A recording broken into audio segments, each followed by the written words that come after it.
managing the right in the middle of me, managing the coffers of the city. I'm very happy with it.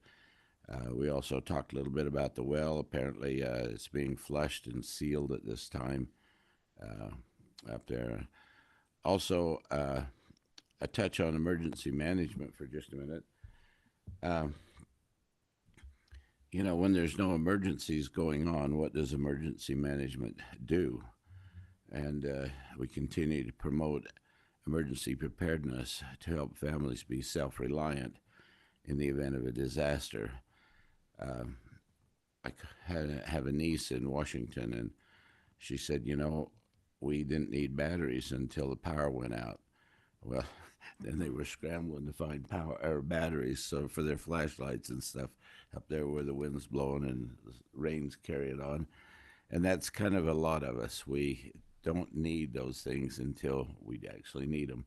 So again, I'd like to encourage uh, new people moving into our community to go to our website, providencecity.com, go to public safety, and there take a look at the emergency stuff that we have available, how to prepare your home for emergencies so that you can be self sufficient. In the event of emergency, Cache County, there is a Cache County website for emergency that they can go to have essential information and real time updates. And that website is cachecountyalert.org. And so, anyway, that concludes my report. Great, thank you. Jeff? Um, I just heard from a few citizens, as always, each month, and I listened to their concerns and questions. I was able to meet with Ryan, and he's always great at giving me updates on all the wonderful things they're doing in the city and answering the questions that I bring from the citizens, so that I can go back to them and answer the questions they have. So I think it's really good to have that communication to educate so that people can understand what's going on in the city. Communicated with Brittany Foster from Cache School District. She did, I just mentioned the question you had last time about the DLI committee, and it's still undecided for secondary schools. So anyone wanting to be on that committee and help make those decisions in the community, always if you want to be a part of the discussion and choices that are made, it's a good idea to try and get on those committees. So also went to the Safe Routes meeting today at Park Elementary, and that went really well. They suggest. Elementary? Did I say? Providence. What did I say? North Park. Did I say Park? You did. It's crazy. I wasn't even thinking Park. I was thinking, anyway, I worked at Fell Park. out of your mouth. I just worked there for 5 years. So anyway, Providence Elementary. That's interesting. And I think it went well. They had a few suggestions of where they'd like some sidewalks. And so, anyway, no other comment on that, but, it went well. It was a good meeting. Everyone looked at the map for safe routes, and I don't know if you can comment on that too since you were there, but there's a Cache School District Board meeting tomorrow. I do have a recital to go to, but I will get updated on that meeting from Brittany if there's anything relevant to Providence. And finally, if there's anything you have that you would like me to pass on to the school district, just let me know. Ryan mentioned some safety legislation that has to do with fences around schools, and so I'll just keep my eye on that one and see what happens with that. So that's all. Great, thank you. David? So, we'll start with mosquito abatement, since that's a fun one. They're all dead, I hope. Yeah, they're all dead. Spraying stopped toward the end of September, and of the traps that were tested, those were down. I think they said 8 to 10% from last year. So they feel like there were less mosquitoes overall. On the sort of bad news front, there were 2 human cases of West Nile virus in the valley. And I think everyone came out okay in the end, but still just something to be aware of. There's tomorrow, 6 p.m. in the Bear River Health Department building, a meeting. There's a meeting for a public budget hearing. So we've passed our budget during the last meeting, and then this will be the public hearing for that. And then at 7 p.m. immediately following, there's a tax increase hearing. So they're needing to increase taxes, which hasn't been done, I believe, in about 15 years. And so And this is for mosquito abatement. for mosquito abatement district, and they're needing to buy some new equipment and to be able to continue to rotate what they're spraying. My not close enough there. A little better. So what we're looking at, it sounds bigger than it is. It's a 25% increase, but on a, say, $538,000 residence, it's $2.92 for the year, of increased to just under $15 per year total. So for me, I'd pay about anything to avoid being bit. So I'm totally good with it. The mosquitoes always like me. Yeah, I have that problem too, and not fun. Following the tax increase hearing is just the regular November board meeting. So anybody's welcome to attend all of those. For Just Serve, we've got several groups of volunteers to paint over the graffiti on the backside of the restroom at Von Bear Park. That's not going to happen until springtime. But one of the groups is excited to have a December project potentially, and so I don't have that lined up or what it will be yet, but we'll figure that out and put them to work. Great. They could shovel my driveway probably. Just kidding. Let's see. Oh, just I'm continuing to meet with Ryan every other week, and we've had productive conversations, and he's always very helpful to me. I appreciate your help, and I'll continue that as long as Ryan's willing to put up with being with me there. So, like Brent, we talked about some of the financials and strength of the financials in the city, and I'm happy with where we stand as well. So it's been good to see the background of it. I also met with some other residents along 100 East just for some follow-up, and that is my report. Great. Thank you. Carrie? Okay. So the youth council helped get Sub for Santa set up for the season this Saturday, and it was a super fun project, one that I personally love being involved with. It feels like opening Christmas presents, opening the storage boxes of leftover gifts from last year. And the youth council is looking forward to the tree lighting that everyone should have on their calendar for December 5th, tree lighting and meet Santa. Janelle and I went to and networked with some other elected women in the Valley with the Cache Valley government. So it was women who are in elected offices in cities, in the county, on the school board. And it's just so good to see the number of women holding offices in Cache Valley rising, although it's still significantly less than men. We have a long way to go, but almost every council in the Valley now has at least one woman sitting on it. And I initially, when I got involved, that was part of the reason, feeling like women's voices needed to be heard more. I went to the Pause Wellness Mental Health Summit and to their fundraising dinner, and that's a nonprofit that's located here in Providence. I couldn't more highly recommend their events. Part of their mission is to provide affordable mental health and wellness care, and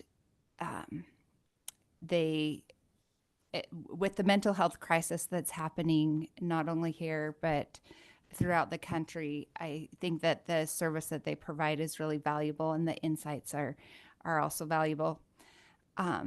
Brett mentioned the skate park ribbon cutting, and I really enjoyed the conversations with the community members and how grateful they are for the skate park. You know, when you put your neck on the line for a big project, a single park project that we budgeted 300,000 still felt really significant, not knowing, you know, how it would be used and loved. But something that I love seeing is the variety of ages that are at the park and how it's appropriate for middle-aged men or, you know, young adult men to mentor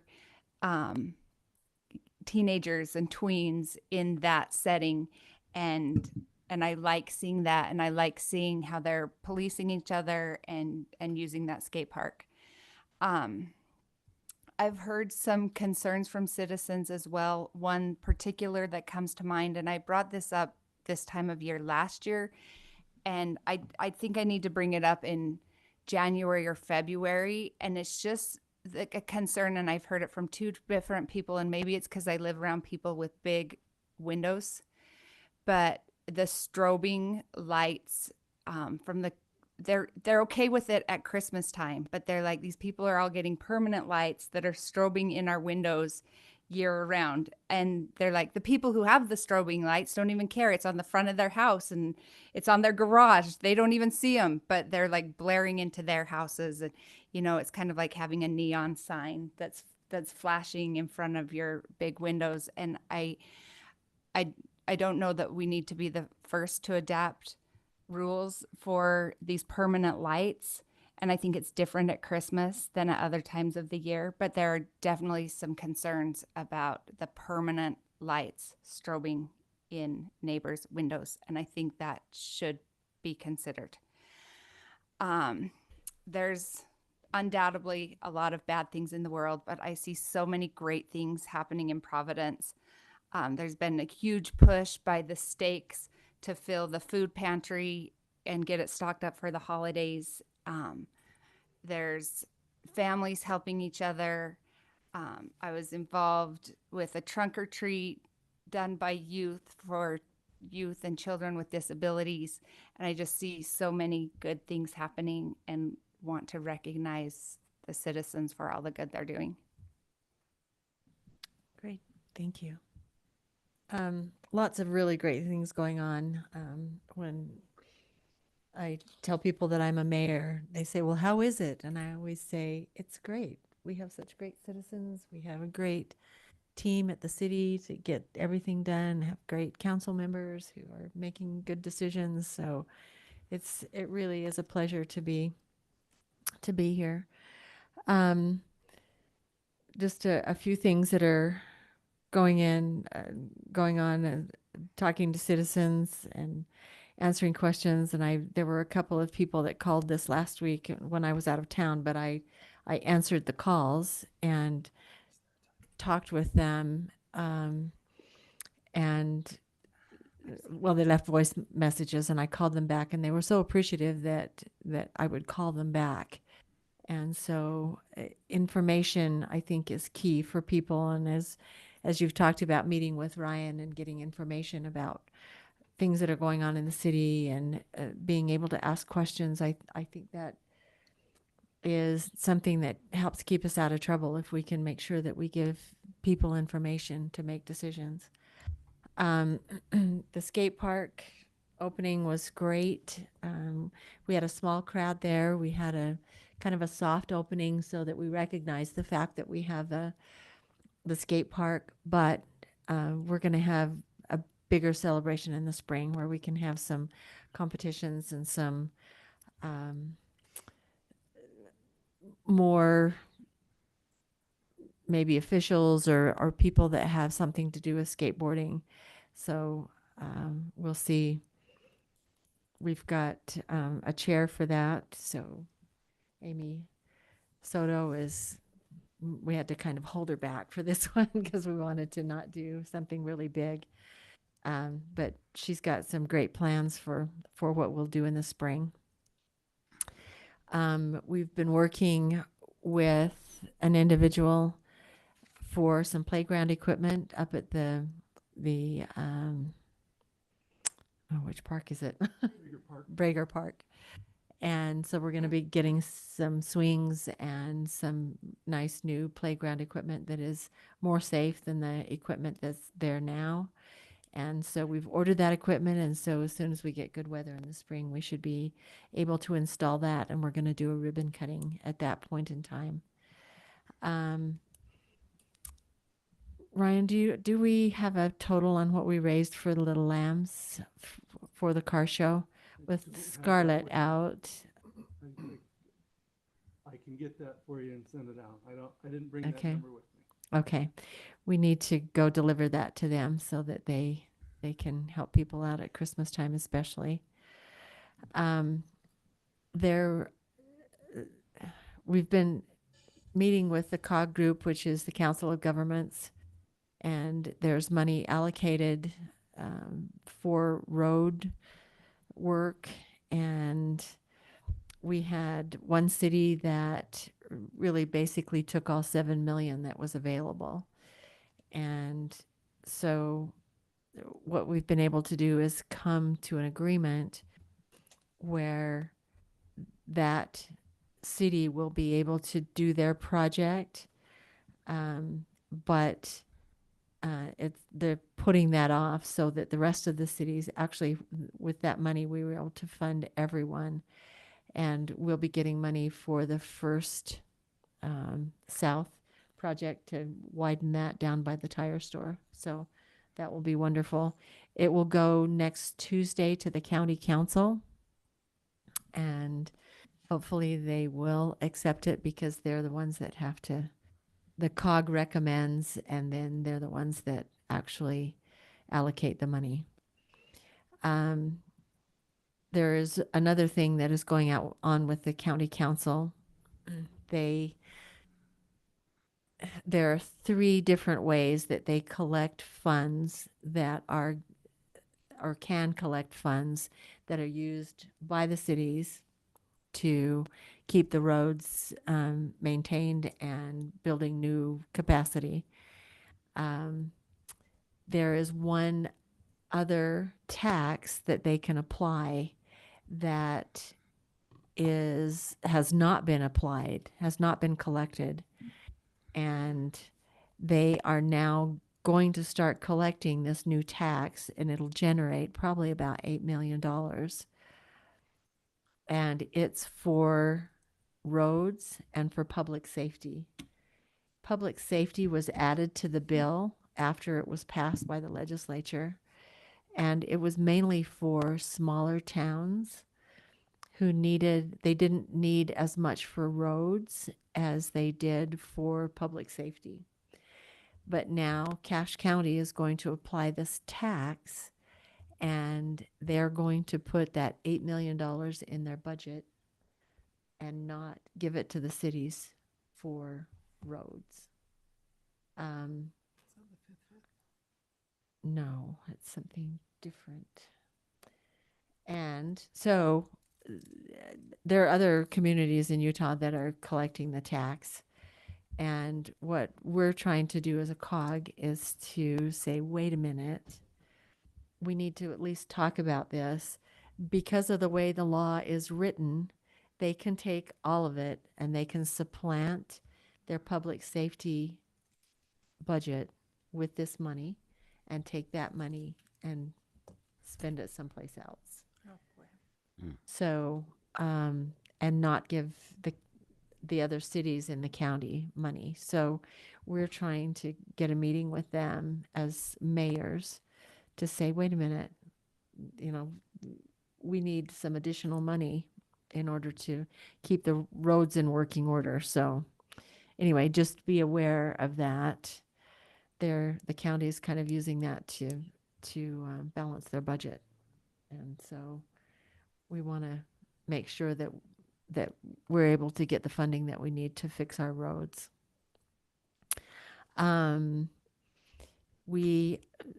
As Carrie said, we have the tree lighting and Santa on December 5th. I am not going to be in town, and so Carrie, can you be me since you're Mayor Pro Tem? I can't be you, but I can be Mayor Pro Tem. know, is that good or bad? Anyway, I will not be able to be there, but I will, if you need me to, I can go get some of those same kind of cookies.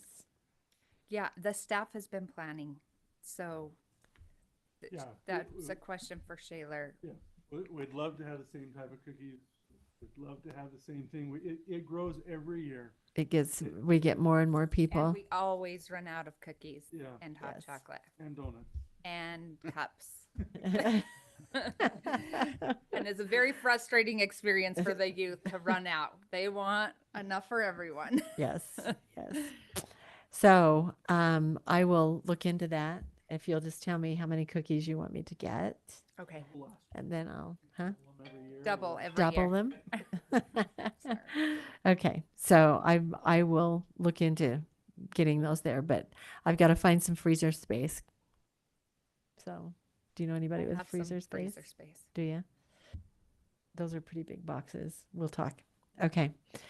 Um, then we have a holiday lighting contest coming up.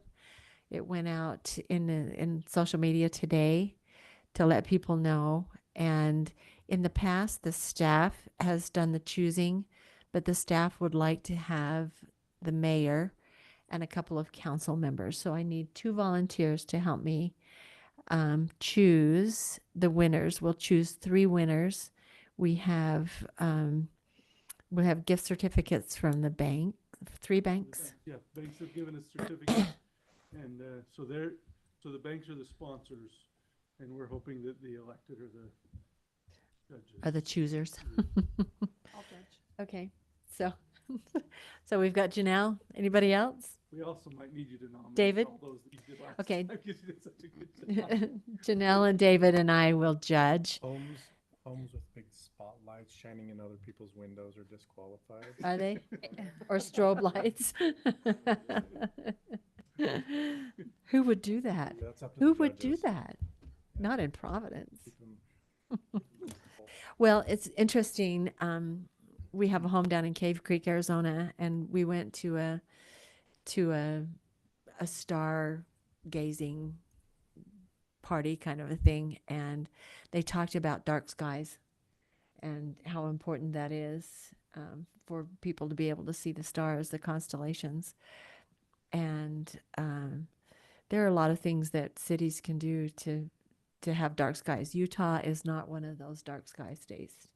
We don't do anything. We don't require that lights are covered and they shine down. And I mean, you can drive a half a block from Walmart and never see it because they are not allowed to have big signs that light up the sky. So anyway, but so Janelle and David, if you'll help me, we will do that after the 16th. So it goes until the 17th. So we'll be in touch. And then there's the local officials' day at the legislature is slated for January. And we'll be putting that together so that we'll take our youth down there. They love to go and see what goes on behind closed doors with the legislature. And so we will be doing that in January. So thank you all for your reports. And now we'll move to the approval of the minutes. Providence City Council will consider for approval the minutes of October 16th, 2024. So I will entertain a motion. I will make a motion that we approve the minutes of October 16th, 2024. Okay, so I have a motion. Do we have a Second. Do we have a second? Any discussion? Okay, all in favor? Aye. I'll abstain since I was absent. Great, thank you. Motion carries. Public comment. I will allow 3-minute comments from anyone who might want to speak. Do you have any online? No, I checked right before I came in here. Okay. So we have nothing online. Do we have anybody watching on YouTube?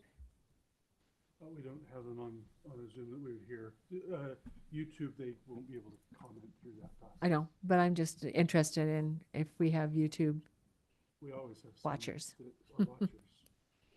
Yeah, Kai and kids. And the kids. I think that is so cute. Okay. So not having any comments, we will move on to public hearing. We have an audit presentation. So I'm assuming that's online. Yes. Okay. And I think he's ready when you are. So Okay.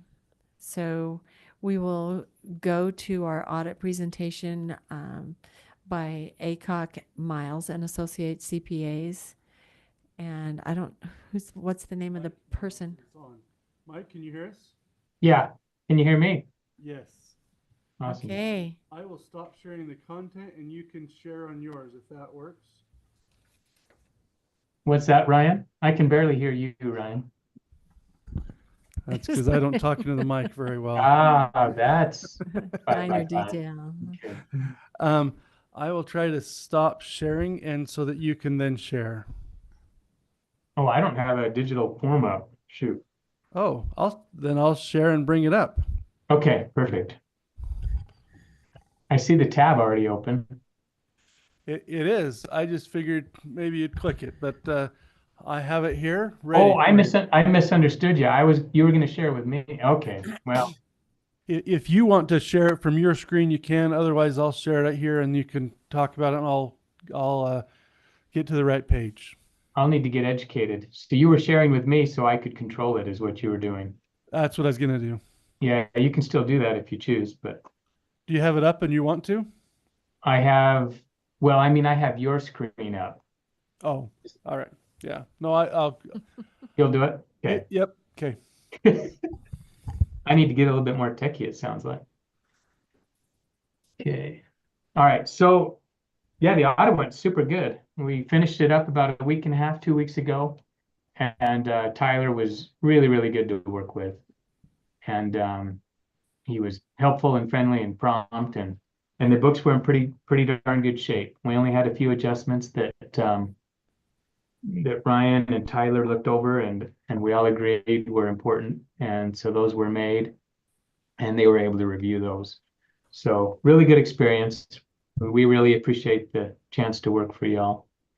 The audit report's like 58 pages, but we're only going to cover about a dozen of those pages. And we're going to start with page 18.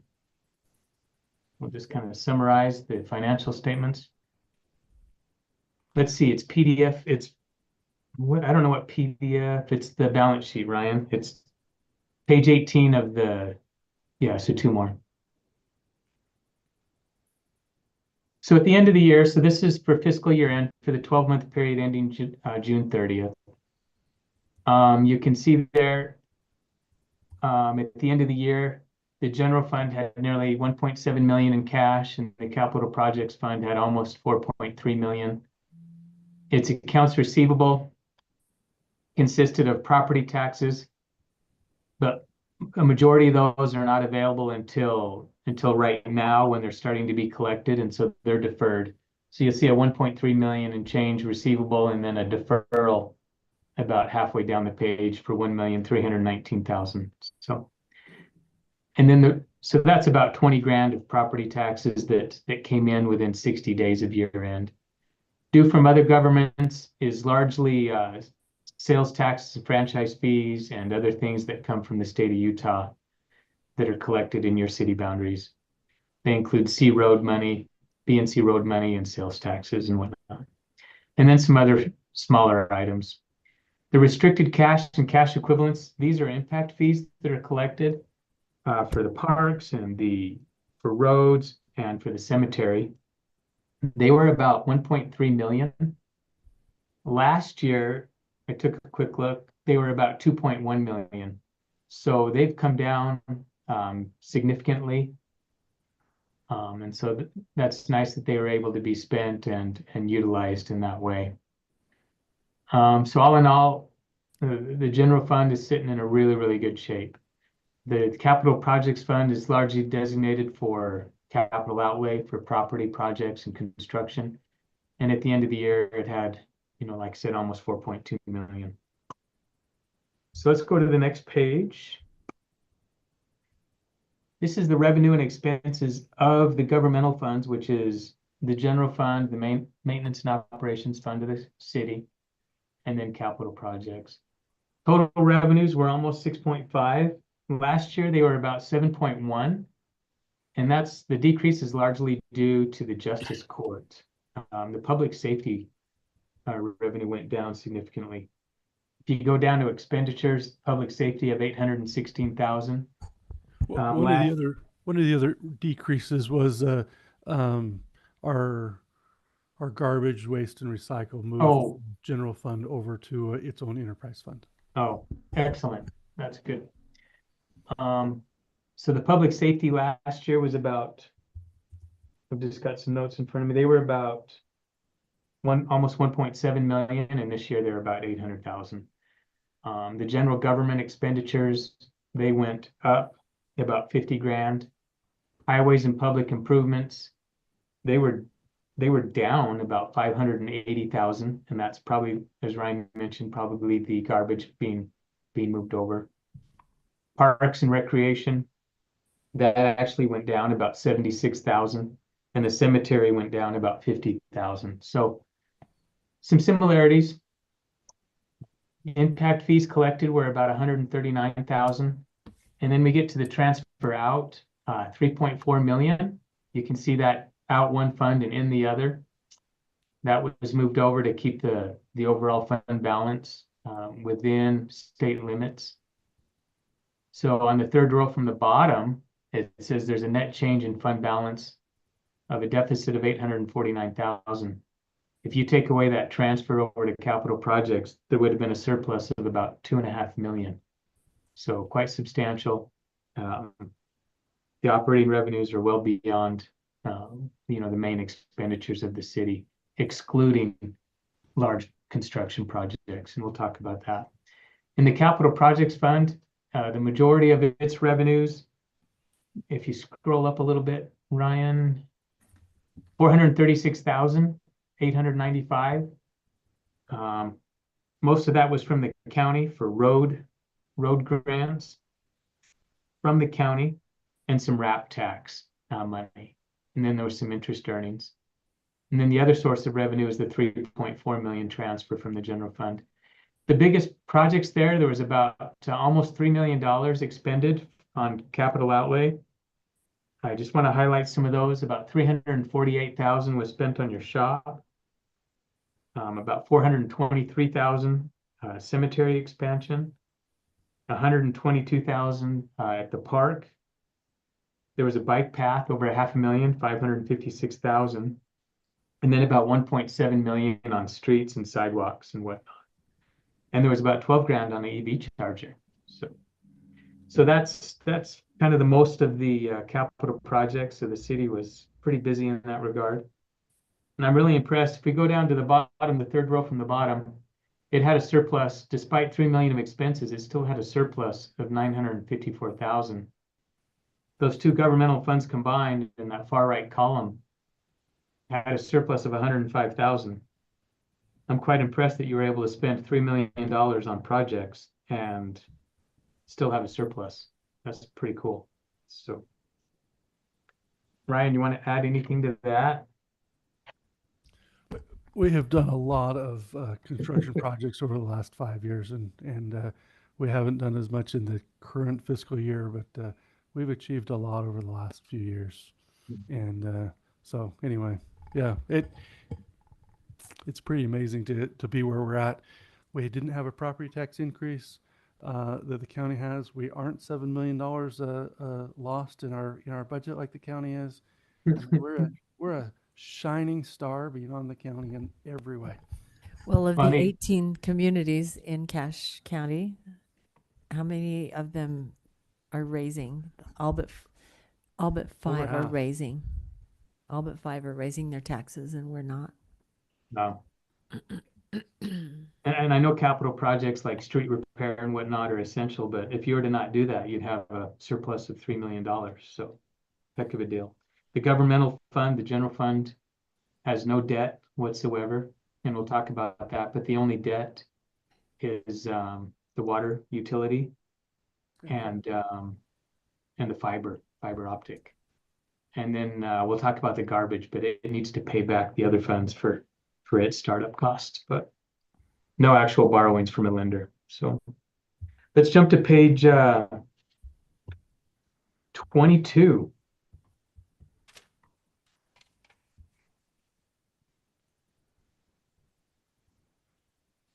So now we're going to talk about the 5 utility funds or enterprise funds. The Culinary Water Fund, it had almost $4 million in cash available to it. I'll just start with that top line for all the funds. The wastewater fund had approximately 5.1 million, so it's doing quite well. The stormwater had about 680,000. The solid waste fund, which is your garbage collection, it had 0. So if we go back to the culinary water fund, the 3rd row from the top, you'll see that there is a due from other funds of 1,403,498. So that's how much it had to come from somewhere. So when we did the financials, the water fund essentially lent to the solid waste fund that much money, about 1.4 million, to cover its expenses because it needed to buy cans and dumpsters and garbage trucks and whatnot. So those were the initial startup expenses. And so it's essentially borrowed, the solid waste fund has essentially borrowed that much money from the other funds. So with the exception of the solid waste fund starting out kind of in the hole, if you will, all these funds are cash flowing really well, and we'll talk about that in a second. Non-current assets, 619,000. Those are, I believe, impact fees that are required to be spent on construction and whatnot. And then the wastewater fund. No, pardon me. Yeah. Well, it's a combination of impact fees and debt service covenants, monies that's accumulated for that. The wastewater fund, it had 597,000, so that's due to impact fees and whatnot. And then the fiber fund has restricted cash of 837,000 as a result of its bond covenants as well. And That's kind of a bit. that's Go been ahead. paid after, so that number has been paid out and completed. And the wastewater is for our sewer line that we're having to upgrade between us and Logan. So, and the culinary water is for the water well, so all of those will be spent within the end of the year, end of this year. So, anyway. You know, I misspoke, Ryan. Thank you for correcting me. You can go ahead and say it. Yeah, those weren't impact fees. Those were construction escrow accounts. So They're both. So well, thank you. that's where they're restricted for those items. So. The liabilities of these 5 utility funds, accounts payable and long-term debt, you can see there that the short-term payables, which are just vendor payables, they're all quite small, with the exception of the solid waste fund. It owes the water fund about 1.4 million. We can't show a fund with a negative cash balance, and so we show it as a due from. And so as the fund progresses and gets on its feet, it'll be repaying that back annually. So there is the first annual payment for the fiber optic loan. $240,000 of principal is due this fiscal year. And I'm not sure if that payment's already been made, but it's coming up in this fiscal year. So. Long-term liabilities, the water, its current payment is $55,000 and it has about almost 1.8 million of long-term debt. And so that's basically the long-term debt for that. And the only other long-term debt that's of significance is for the fiber. It owes $7.5 million plus this year's $240,000 principal payment. So these funds are financially sound and secure and strong. So I'm impressed. Ryan and I, we had a pretty good talk about the solid waste, and I think he convinced me that it was a darn good move to so It is a good move. so um, your fee structure is within your control. You're not at the mercy of somebody else, and so cool. Ryan, I don't know if you want to add anything to that, but we'll go to the No, next I would page. echo that the solid waste is doing well. All the other cities that are on another hauler, which is everybody except for Logan and us, are all experiencing an over 5% increase in their rates, and that's just from their hauler. The Logan City will also be increasing the tippage fees by substantial amounts. So we are in a excellent position, but we do start out in a cash hole because we bought all the trucks we did, but we knew that. But this will show a small loss in there, and you'll also see. I don't mean to spill his thunder, but we'll also see a budget finding for our expenses on the garbage fund to start up. We had some more than expected expenses to get into this business, but it's doing very well in its first 4 months, and I think I've showed all of you those, and you can see how well we're doing. So anyway, thank you, Mike. Yeah. No, you nailed it. Thank you, Ryan. Let's jump to the next page. This is the income statement for these five funds. Just in general, we see the operating income and the operating expenses for each of these. They're towards the 2/3 down. There's the net operating income. These are before some of the variable expenses like impact fees that will vary significantly from year to year. So your net operating income, including depreciation for all the funds, 273,000 surplus for the water, 293,000 for wastewater, 136K for the for the stormwater. The solid waste fund had an $8,600 loss. So I think that's hitting the ball out of the park to basically break even in this first year. And then the fiber fund is generating a profit of 307,000. So the five combined were just a hair over $1 million. Some non-operating income are largely interest and connection fees. The water had 217,000 of impact fees plus 130 of interest, and then they traded in, I think, I want to say a backhoe. Backhoe, yes. And there was a gain on that trade-in. What they gave you on trade-in was about 40,000 more than what its book value was. So, and then some interest income in the fiber fund. It still had quite a bit of cash unexpended from the escrow account, and so it was generating quite a bit of interest earnings. That'll drop off because that escrow money is largely spent. So we can see the net income. Scroll down.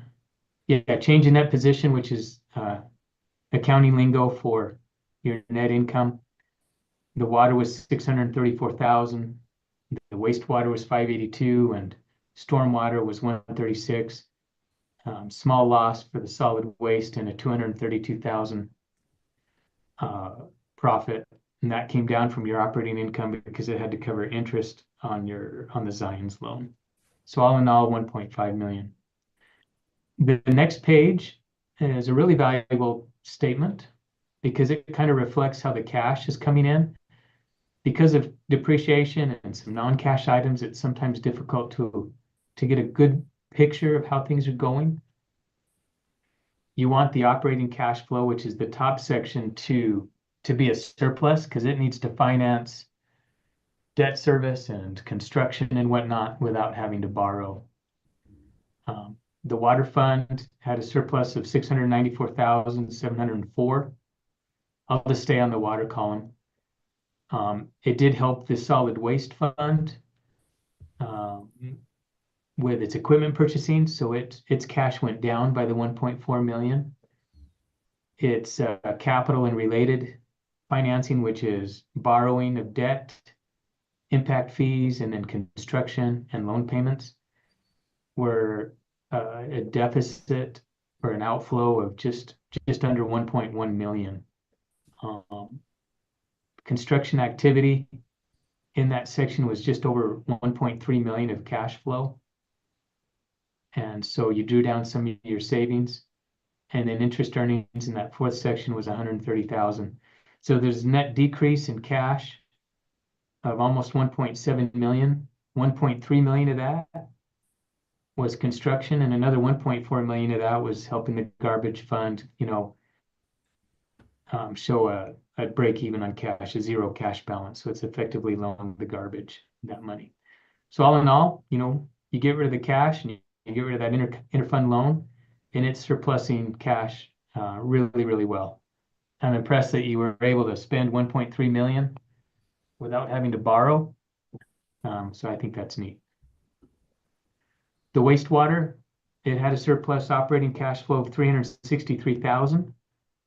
It doesn't have any debt, and it collected almost 200 grand of impact fees. It did expend 116,000 for some equipment and some improvements. And then it earned some interest of about 90,000. So it had a net income of $536,000. So it's been growing quite well. It's really surplus the last few years, and its cash balance has really grown to an impressive amount. The stormwater fund, its surplus operating cash of 161,000. It did buy some equipment and had a net increase overall in cash of 141,000. So it increased its cash from 541 to about 680. Shoot, that's about a 20% increase. So that's a pretty darn healthy increase in that. And just keep in mind, that's the one we're building because we had a somewhat of a low balance in building up for some future projects. So we have some future stormwater projects we need to save up for. So yeah.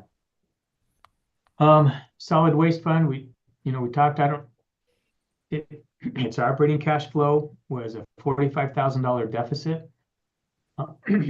It was just what, 3 months of activity, Ryan? Do you recall? 3 months that we ran it. We ran the whole year collection and payment to Logan through it. So you'll see the revenue and that for a whole year. But we only ran for May and June. So we only operated for 2 months. Okay. So next year we'll have a much, much better idea, year over year, how it's going to do. Because I understand what you're saying. You had 10 months of just the flow through between you and Logan, and then 2 months of your own. Correct. It did need to borrow the 1.4 million, and that's because down in that third section, its cash flow for equipment and whatnot was 1,358,000. And that's 6 garbage trucks, almost 6,000 cans, and a good 150 plus dumpsters. So we spent a lot to build into this thing. Pretty amazing. And not to step on you, but as I recall, there was still another 300 to 400 grand in July and August to round out the truck purchasing.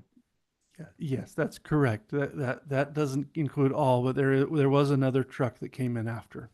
So there'll be another few $100,000 next year on that equipment outlay. So all in all, you can see if we go down to the bottom, because you started out with 0 and we can't report a negative cash, or we don't want to for sure.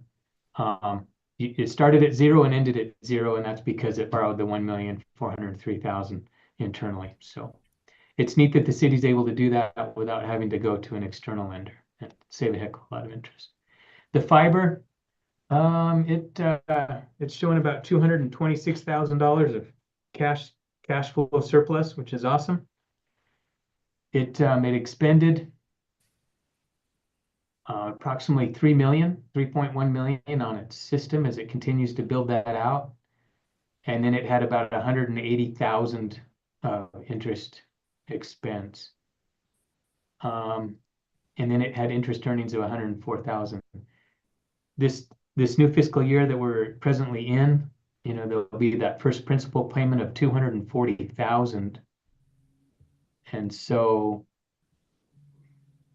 just looking at that plus interest, And then you won't have nearly as much interest earnings next year because that escrow is paid down quite a bit. You know, next year there may be a bit of a cash deficit unless unless your consumers, you know, all the additional subscribers make up for that shortfall. We've had a significant growth in the last 12 months in subscribers. So Okay. we expect it to be a cash positive at the end. So So even with the first year's loan payment, you expect to be cash flowing well next year? that's correct. Awesome. Okay, thank you. All right, let's jump to page. Now we're going to start really blasting through.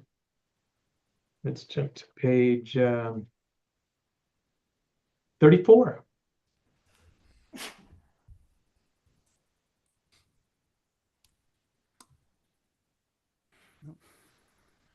$3,627.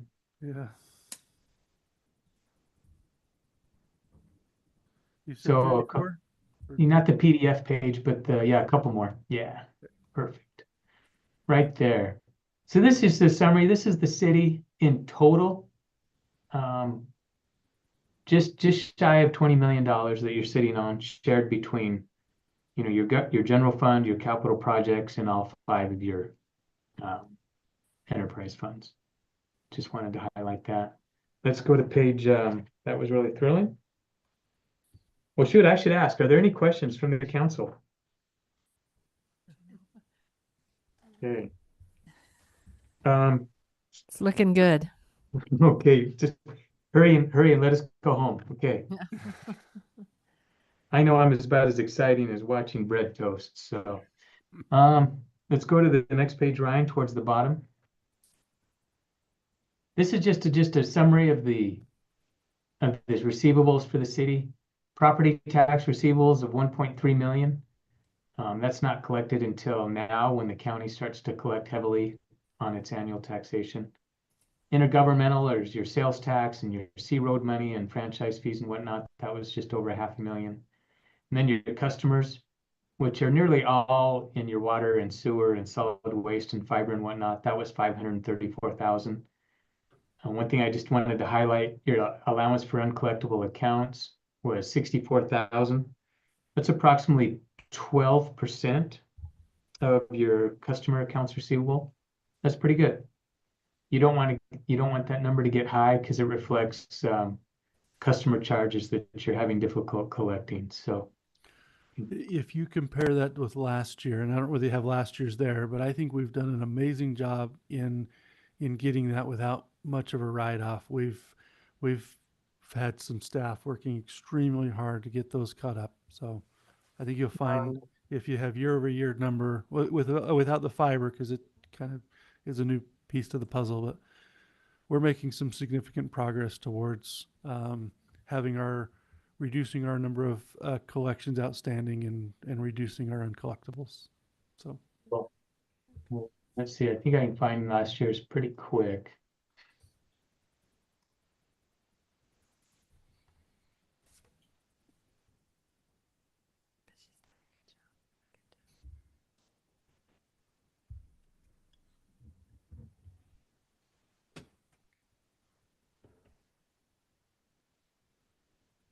Yeah, last year it was 14%. So it has come down a much smaller percentage. So that is a really good headway. Excellent. Okay, let's go to the next page, just capital assets for the governmental side, which is anything but the water, sewer, garbage, fiber, and whatnot. You can see there was quite a bit of activity. Almost 2.8 million of construction put into service. It was about 3.1 million. There were still some projects outstanding at the end of the year for some streets and whatnot. And then assets that were either purchased and put into service, they're dead center in the page, 3,207,672. So heck of a lot going on. Shops, streets, parks, bike path, a lot. So just wanted to highlight that. Let's jump to the next page. So this is a summary of all of your enterprise funds. Total construction expenditures during the year were just over 5,566,000. Projects that were put into service were 810,000. When the fiber system is completed, that'll be put into service, and that's probably That was Oh, October shucks. 1 that it would have been put into service for their financials of October 1. and that's a pretty hefty sum that'll be put into service and start depreciating. Oh, come on, Mike. That is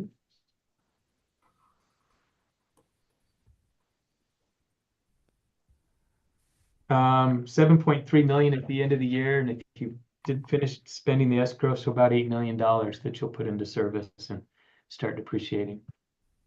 Items that were put into service, 700.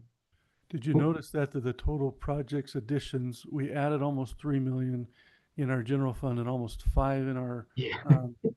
we spent almost 8 million in construction projects this year. So Wow. we've done a lot, and our cash is up to boot. So, you know, Yeah, you nailed it. highlight that we've made an Thank you, amazing Ryan. progress here for lots of things. Yes, lots of things going on. Sorry, Mike, Um, I just had to jump in there. Hey, we congratulate Tyler all you want, no problem. So, just kidding. It's a group effort, I know that. Culinary water systems that were and projects put into service were 770,000. Machinery and equipment that was purchased, 849,000. And so a heck of a lot going on. The reason we're not seeing more in machinery and equipment is because there was quite a few garbage trucks that were kind of halfway completed, waiting for components to be finished so they could be put into service and start depreciating. So, Question for you. yes, Where sir. does the well come in? Will it come in this next year? Where does it come in? So a lot of that is the addition here in the water is the well. Is the well? Yeah. Some of that's the well. More will come as we finished it because we got that far. So a lot of that is the well sitting there in our culinary system in the additions. So that's So what did we wind up with the well drilling? Do we have a number for that? What that cost us to well, where it's we're at still today? shy of the $2 million budget. What's that? It's still shy of the $2 million budget, but I haven't got the final pay estimate of the exact number of that. But we should be close to that $2 million. There were some problems, and we shouldn't have to pay for some of those problems. But when we're not. Okay, all right. We're not paying for many problems at all. So we have a very nice well for the price they bid it. Good. Most of the activity must be in this new fiscal year, Ryan, on that well you're talking about. There is a lot more in the current fiscal year. So that's just the start of the test well and starting. But after July 1st, we really started the actual production after that. So there's a lot more to come next year in the well. Yeah. Yeah. Quick question about About 209,000 was expended through June 30. So most of it, so it looks like most of it's in this new year's. Go ahead, David. And when you put equipment into service for depreciation, does that effectively depreciate, or I meant depreciation, does it depreciate to zero, and over what time frame is that? How long can you depreciate? That depends on the class that it is. So certain ones have different useful lives. Like a culinary water system, it might have a 30 or 40-year life. Mike, you probably have that up in your notes. Not anyway, it certain, depends on the the life. 30 and 40 years is super common. Like roads, which is a different presentation approach that I'm not too fond of. I've seen anywhere from 40 years. For one of my clients, I've started to do 20 years on a well-driven road, talking with the road departments and whatnot. Roads in northern Utah just don't last very long because of freeze-thaw cycle. But equipment's anywhere from 5 to 10. Some improvements are 15 to 20. So I think the garbage trucks are on a 5-year, aren't they? There is here Here's a schedule here on this one. Buildings at 20 to 30, improvements at 20, infrastructure at 15, Yeah. sewer systems at 40 to 50, vehicles between 5 and 10, Mhm. and water system between 40 and 50. Good. So, Thank you. I don't believe you've put in a garbage truck into service yet, so I'm not sure what useful life you'll go with there, but we'll figure that out when we know how long it'll last. I, Work backwards. The You ones better- that went into service already were used and were the older used trucks we had to get. Our newer trucks didn't come and be in service until after June 30th. So I think we discovered that you ought to go into the garbage truck construction business. Because if the waiting list is a year long, there needs to be more of them companies. yeah, it was over 2 years. So, We won't tell Cool. Rob if we were going to do that. All right, what page do you want to be on? I'm sorry. I skipped back up to see that. 38.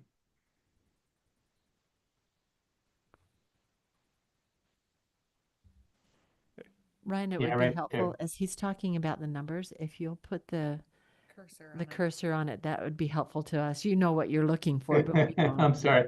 I'll work I better. need to- I should learn how to share a document so I can do that for you. I'm sorry. There's By just the two. time we find the number you're talking about, you're on to the next thing. Oh, I'm sorry. Oh, Can shit. I need to ask one more question, if I may. Mhm. Have we allocated our portion of the lift station on 1700 or Third South? It's in this fiscal year's budget, not in the audit covered, but it is in our budget for this fiscal Coming up year. in this next year. And it would be part of the impact fees that we've collected. But we don't have enough impact fees collected to pay for both the lift station that we've committed to and the expansion to the line. Logan City. Yeah, to Logan City. So we don't have enough collected for both of those. So we've applied for a grant to help us, and we're trying to get some other possible funding to see what we do there. But we're working on that. Okay. But yeah, that won't be in this one because it only as impact fees will be all that shows in this spot. All right. You've only had 2 loans for the last few years. You have the water fund loan. It's down to 1,828,000 there towards the top. It makes a $55,000 or so payment each year. Its interest rate is 1.5%. The Utah PTIF funds are earning approximately 5%. So there's really no hurry to get that paid off quick. So, and then your fiber loan, 7,750,000. No activity there other than your interest payment. And so its ending balance is 750, and its first annual payment is the 240. It is a 3% loan, which is a heck of a good rate considering the inflation that's gone on in the last 2 or 3 years. So pretty good rate there. So a clarification, it is 3% in the current year that he's looking. Over the Oh. life of the loan, it's actually only a 2.06%, but he is accurate in the current. So when he determines the current balance in the current year, the 3% is what that is. We have it I'm with you. heavier weighted in the front years and slower weighted in the back years. So our interest over time will get less. But That's cool. but he is correct on the 3% here. But you'll see that we have presented the 2.06, but that is a cumulative rate over the life of the loan rather than just a looking of what it is to come to the current year balance, the current year principal amount. So Excellent. Thank you. sorry, bonds work a little strange that way because Yeah, there's coupons and they mature at different rates and so there's not This just is the one most- big loan, there's a lot of small loans and they all have different rates. So there's a chart there in the middle of the page. It's 5 years, single year presentation and then in 5-year groupings. And you can see that your interest and principal for both loans are just a fraction over $500,000 each year. And so nice and steady. And so as inflation it's kind of like a home. As inflation grows and customer fees grow, your loan stays the same and becomes a smaller percentage of your cash flow each year as inflation drives up the totals. So that's all I wanted to highlight there. There's some compensated absence, which is accrued vacation, and that's approximately 131,000.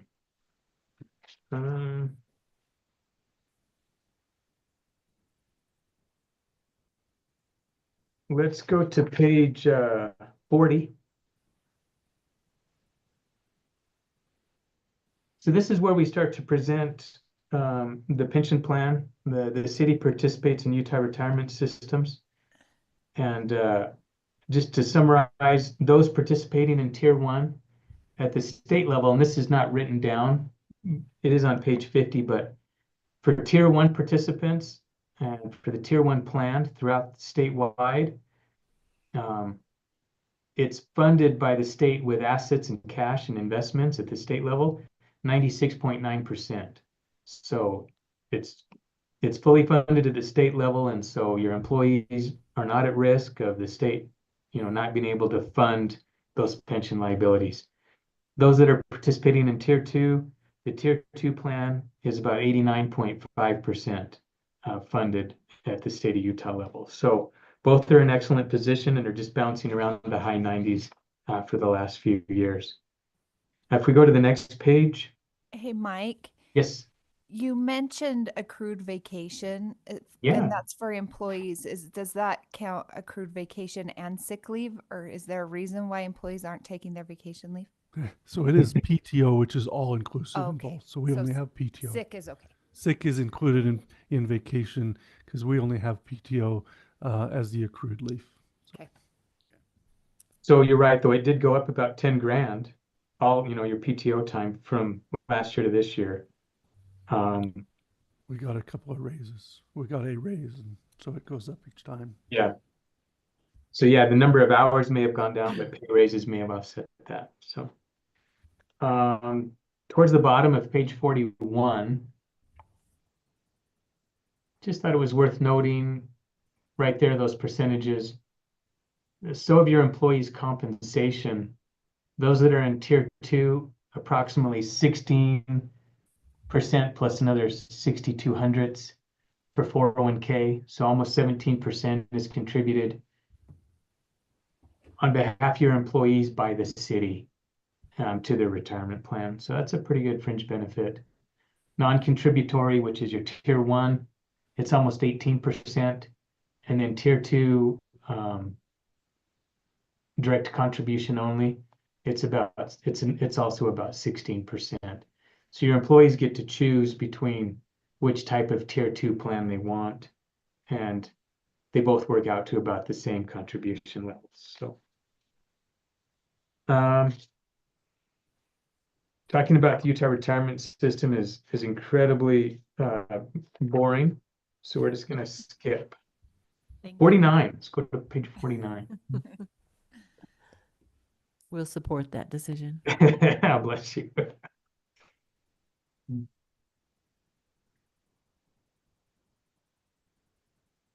So the page that Ryan's going to bring up is your budget to actual. It's only required for presentation for your general fund. And so we're not going to really talk about the budget to actual for any other fund, except in summary later on. But the budgeted revenues for the general fund was 6.1 million in that middle column. Yeah. And then your actual revenues collected were almost 6.5 million. So collections exceeded what you were anticipating. Total expenditures were budgeted for 4.5 million. And actual expenditures, actual operating costs and whatnot were just under 4.1 million. So well within budget in that regard. The bad news is, if we go down to the other financing and sourcing, impact fees budgeted was about 371,000, made about a third of that. And that's a hard one to guess because you're trying to figure out how many homes are going to be, built and whatnot. The transfers out is where, and Ryan, do you want to take this take it away from here? Yeah, at this point, we had a transfer out because the revenue was down. So our original revenue would have been over 7. We had almost $1 million in garbage revenue that we reduced from the fund, and then so total revenue we did better as a net income. So because we did better as a net income and had less of a revenue, 35% of less revenue and having more income overshot the net income, and we had more than our 35% in our general fund. That's the state threshold. Why they've picked it, I don't know. They changed it from 25 to 35. Towns have it as 100. It's just a state arbitrary number.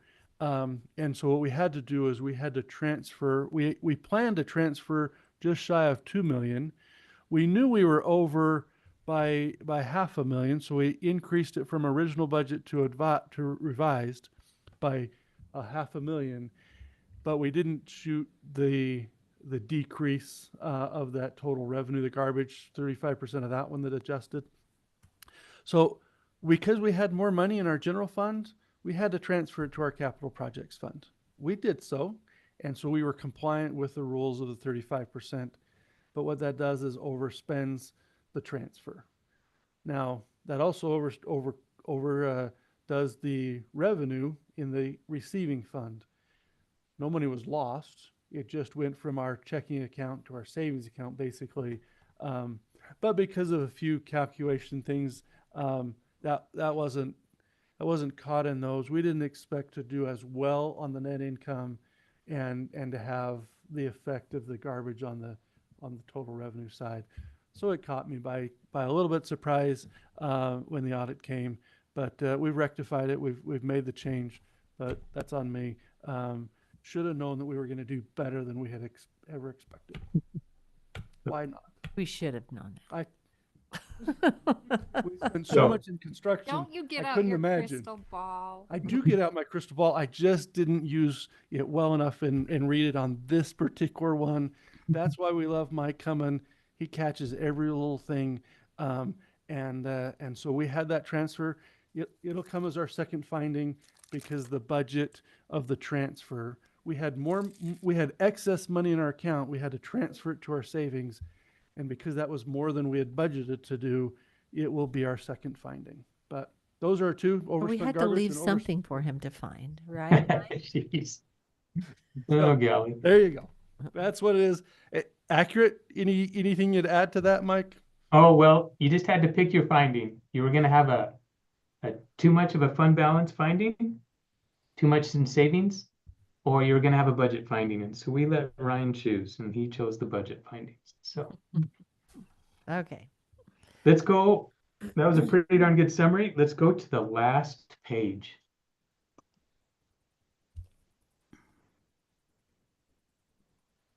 So this is just a summary of our two findings, and I grouped them into actually one finding.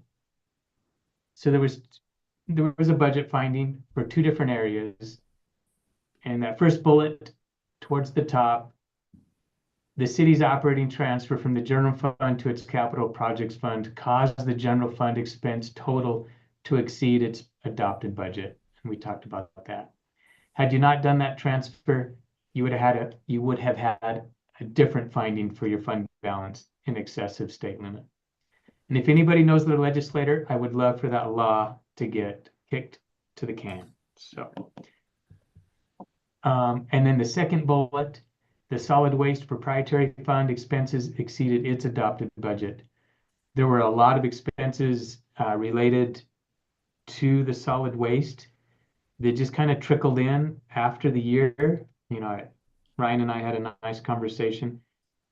Just didn't anticipate all of the invoices that came in from from Logan City that were expected, and so the solid waste fund did exceed its legally adopted budget as well. So, and you can see my response there. I haven't uploaded this, so Ryan, if you want to modify the city's response, fantastic.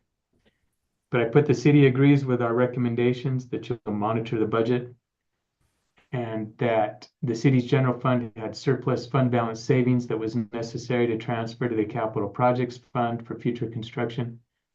And the solid waste fund and related operating activity was new to the city this year, and it was difficult to estimate year-end operating expenses. So, I believe that's accurate. okay. So I don't even think you'll hear back from the state. So I think you're good to go. If they do respond to this finding, it'll just want a corrective action plan, which you'll just respond to, this is what we're going to do in the future to avoid this from happening. We're gonna look Working- hard into the crystal ball. Yeah, Pray more. We'll have to knock the square edges off of that crystal ball. yeah. Privileged to work for you guys. Thank you very much. Just want to express my gratitude. So thank you. Thank you for presenting. We've known that Ryan does a fantastic job with this, with our budgets. We're in the best shape that we have ever as a city been in. So thank you for pointing out that we're doing very well. No, thank you. Okay, do we need to accept the report? Yeah, we'd entertain a motion to accept that. That would Okay, be, we'd I'll appreciate entertain that. a motion to accept the report. I'll make a motion that we accept the report regarding the audit presentation and review. Okay, so we have a motion. Second. We have a second. Any further discussion? All in favor? Aye. Aye. Any opposed? Motion carries. Thank you. Thank you, Mike. We appreciate your work. Thank you. Thank you, Mayor. Have a good evening. Thank you. You too. Okay. We have an item on the agenda. It's the, we have a citizen who has asked for a change in one of our codes for winter parking. I was just struggling with it. Our city code. John Cartsoni, and he's requested that we change the winter parking hours from 9 a.m. to start, and he wants to change it to 8 a.m. So Mr. Cartsoni made some comments last meeting, and he was not able to be here tonight, but we're going to go ahead and hold the public hearing. So Ryan, do you want to say anything about this? Well, if you were around Monday, the storm rolled in at 8 o'clock, and we were clearly not able to plow all the streets before the 9 o'clock spot, and so we simply just need time. It is for the safety of the residents and those that are driving through our community that we have winter parking restrictions.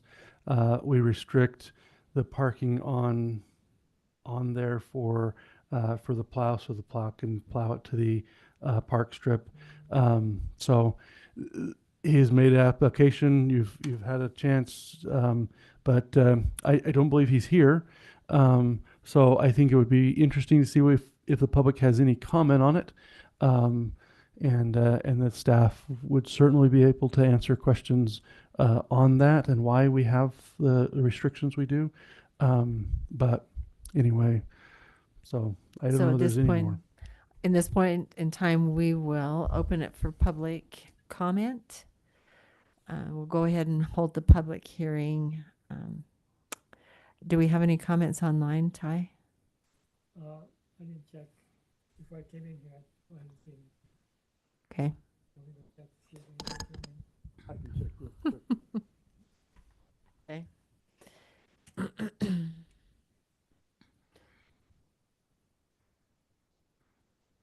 So it's Providence City Code 6-2-8. Yeah, it doesn't one. look like we've gotten any for this, so. Okay. So there are no comments in the public hearing. So I'll go ahead and close that. And we'll go to item number 4. It's ordinance 23-2024-PCC 6-2-8, subcode 1. Winter parking amendments. Providence City Council will review, discuss, and may take action on ordinance that seeks to amend PCC 6-2-8, subcode 1, changing the winter parking hours or restrictions for commercial districts. Mr. Cartsoni, I'm sorry, is not here tonight, and it's our policy not to vote on things when the individuals are not here to talk about their request. So at this point, we're going to skip that item and go to the next one. So it's item number 5, ordinance 22-2024, rezone of parcel 02-090-0022. Providence City Council will review, discuss, and may take action on an ordinance that rezones parcel 02-090-0022. The parcel is located in the area of 425 South Highway 165 in Providence. That is just to the south of the log cabin that's just to the south of the corner right there, that where they're building the service station. And we've got Hans here. Ryan, do you want to talk about this first, and then Hans will give you a moment? Yeah. At this point, this is a parcel that is, if you recall, had residential. I was trying to think of the zone RM18, RM12, RM18, RM18. So our residential in the back, multifamily residential in the back, and commercial along the front. The parcel has since been shrunk in size and adjusted so that it can facilitate the construction and other items on the south. But what is left of that parcel is just highlighted there in that white and black dotted line. The parcel has several struggles and issues. I believe the old hospital is buried on the property. This property has gone through the Planning Commission. Planning Commission held a public hearing. As I recall, there were no opposition to the public hearing, and the Planning Commission voted in full support of this. And at this point, from a staff perspective, I look and say this is probably the best way to get this parcel to actually be used is to change this to mixed use. Mixed use still requires a portion residential and a portion commercial or office, so it still has some of that same mix. But instead of having a firm line, at an arbitrary line, it allows that to be mixed and figuring out. I'm not sure that there's another way to accomplish development of this piece without that change. I don't know whether the developer will argue with me. He probably can, but I think that at this point, if we are to see that parcel develop, this is probably the most likely method. It does have access to, and we've talked about access and that while we don't have a lot of master planning done work on the west side of the highway, this access would flow its sewer to the line that was just put in by Blackstone. And I believe they have a right of way to get there, correct? You have a connection to get there.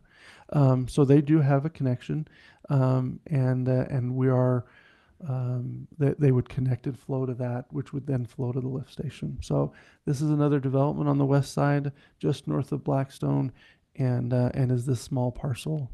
So anyway, if there's questions, we can read through the staff report. Scarlett has done an amazing job. She always does an amazing job on these. But in brevity, I've chosen to not, but there all of that detail and all of that comparison to the plans and that are still present in the report. So, but anyway. Hans, would you like to say anything about this piece? Hans Peterson.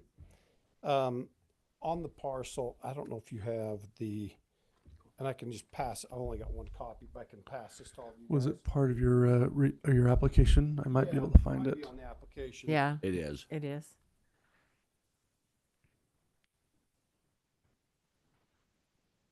This one? Okay, right there. That'll work, Ryan. Okay. What you see where I've done my little chicken scratching, where it's red kind of shaded, that's where the hospital, the old LDS hospital, got buried. And we did a phase 1, then we did a phase 2 study.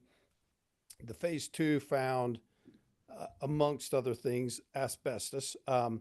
And it is capped, it's sealed with clay, and according to the engineers that have worked on it, and according to that report, which I think is available to you guys as well, it has non-friable asbestos, meaning it's not traveling in the water system or in the earth, it's just contained. They said for us to build, we would have to excavate that, and by excavate, we'd have to take it down 12 to 14 feet. And then if we did that, it's on the property adjacent to us to the south as well. Takes up about 2.5 acres approximately. Underground parking garage. What's that? Yeah. Yeah. Unfortunately, the mitigation of this would be extremely expensive, and we've only had spitball numbers, but they were in the several million. So, nobody wanted to even give a bid on that. So, Better to walk away from that. yeah, but the engineer said there's nothing wrong with putting roadways over. Now, it's going to cause a few complications for sewer and stuff. We're going to have to go around that as opposed to going through it. But those are things that can be done. And on this right here, we've got an easement with the property owner to the south of us. And so if that kind of gives you kind of if you guys can see that. So, and we've already got our UDOT access there, and it's right there where the easement is. Are you going to share that with Jason? I'm sorry. The easement, the gas station? No, Gas station's above it. no, that's This is to the below north. the. This we'll share with North Atlantic. Okay, with Okay. We'll Roger. share their access. Yeah, we will share that together. There won't be any. And access. Blackstone. Okay, yeah. Yeah, with Blackstone. Blackstone. Yeah, sorry. That's how they have it deeded. So, Yeah. yeah.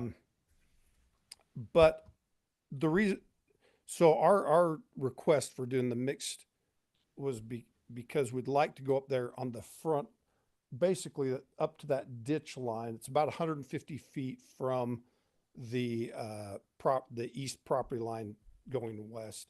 And that's all virgin ground that's good to build on. There's no concerns with liquefaction there or anything like that, per the geotech report we had done on it. So, but if we were to stay with the way it's zoned now, we wouldn't be able to utilize the multifamily high density, the 18 per acre. So, and I Okay. guess maybe to add one thing basically we're just taking the two zones and mixing them together. And asking for a mixed use zone. Yeah. I think it makes sense. I think it's a good idea. Because we don't want you digging around in that old asbestos stuff. No way.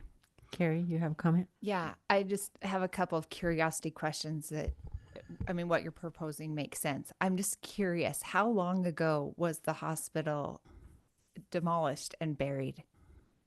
That's a good question.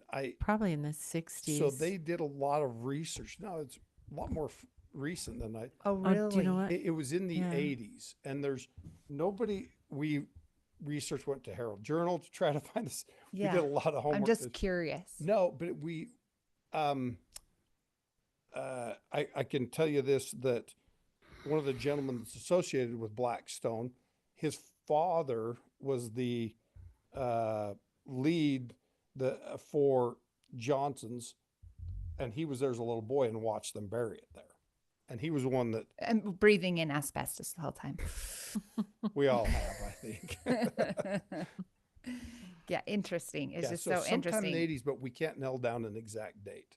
Okay. Yeah. And I want to Google pictures of it too, because, you know, we just think that what we experience in our lifetime is what that land, you know, is the history of that land. And it's just not that way at all.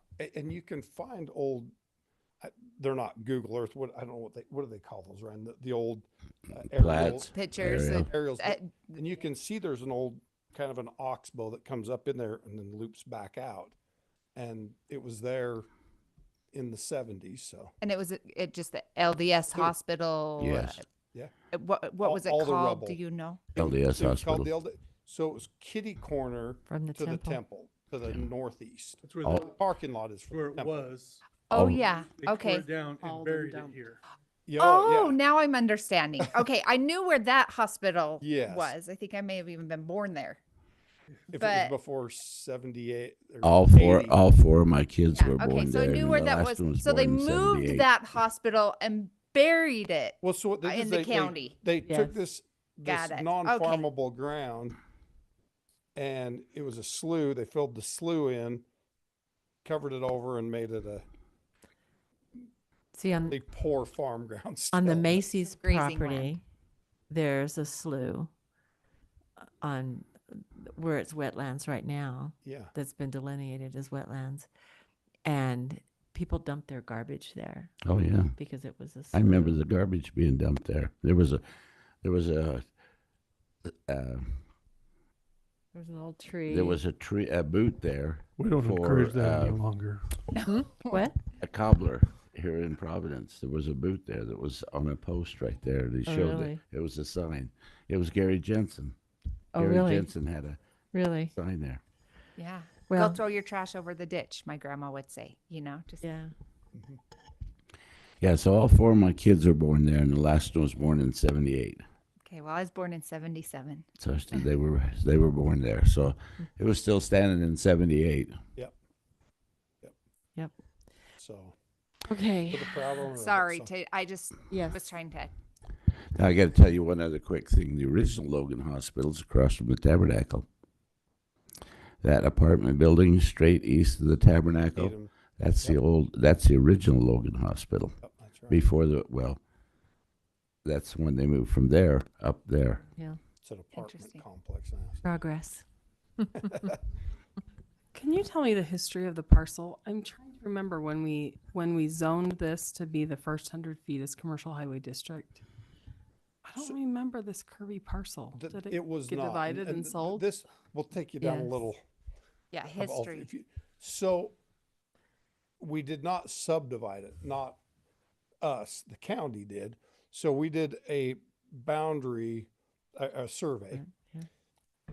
And when we'd purchased the property, it had a survey, everything looked good, whatever.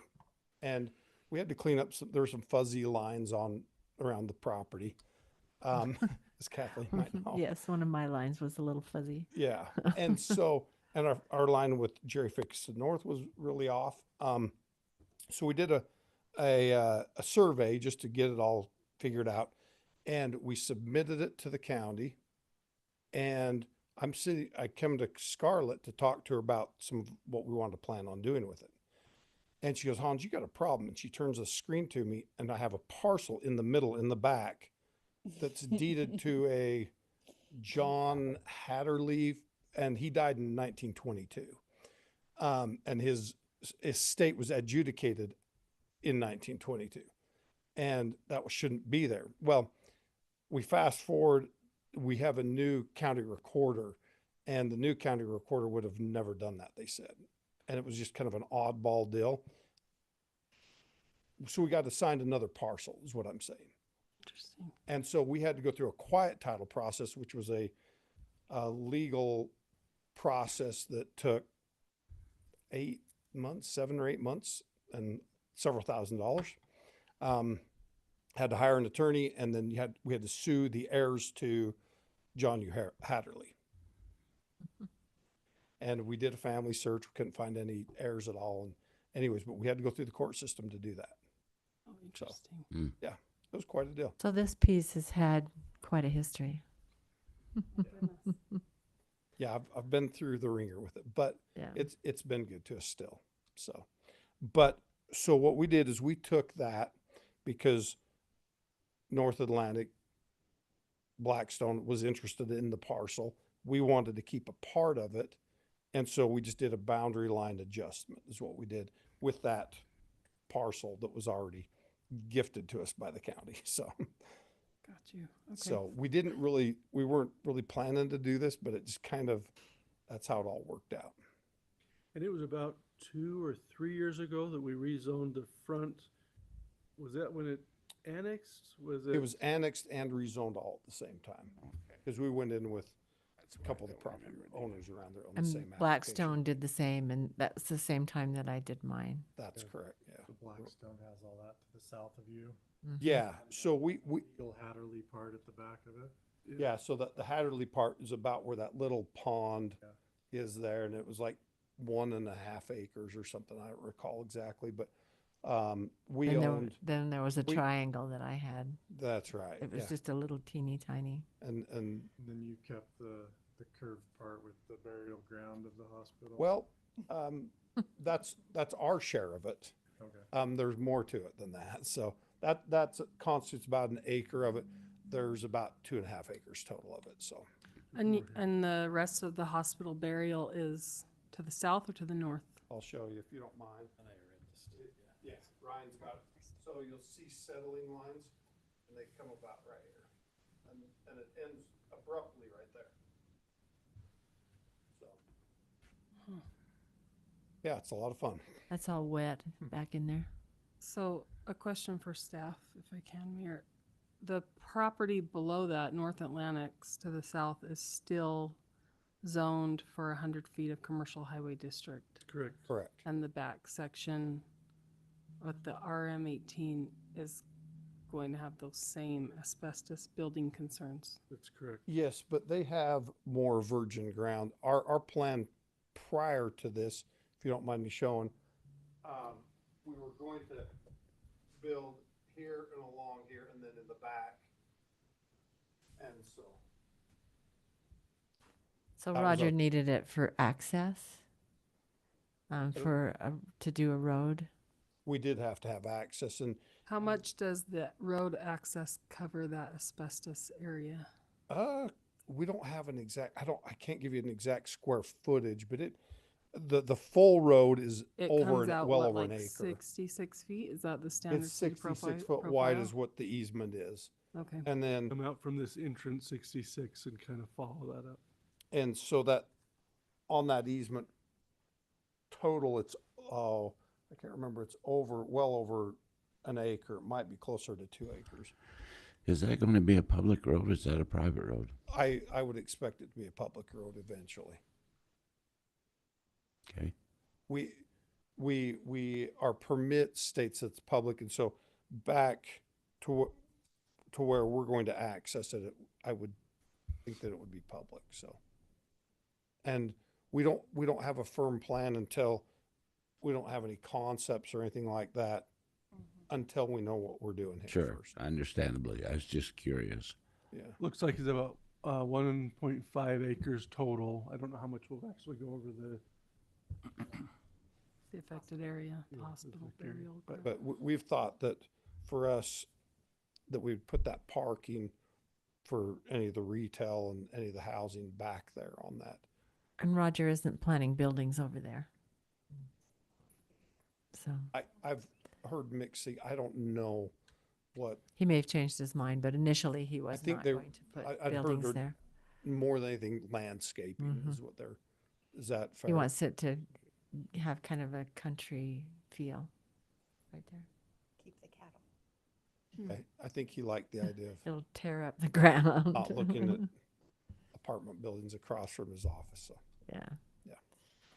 Okay, so I'll entertain a motion. The Planning Commission has urged us to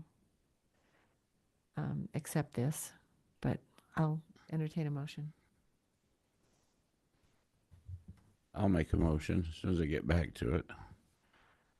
I'll make a motion that we take the Planning Commission's recommendation on ordinance 22-2024, the rezone of parcel 02-090-0022, and allow it to be rezoned to mixed use.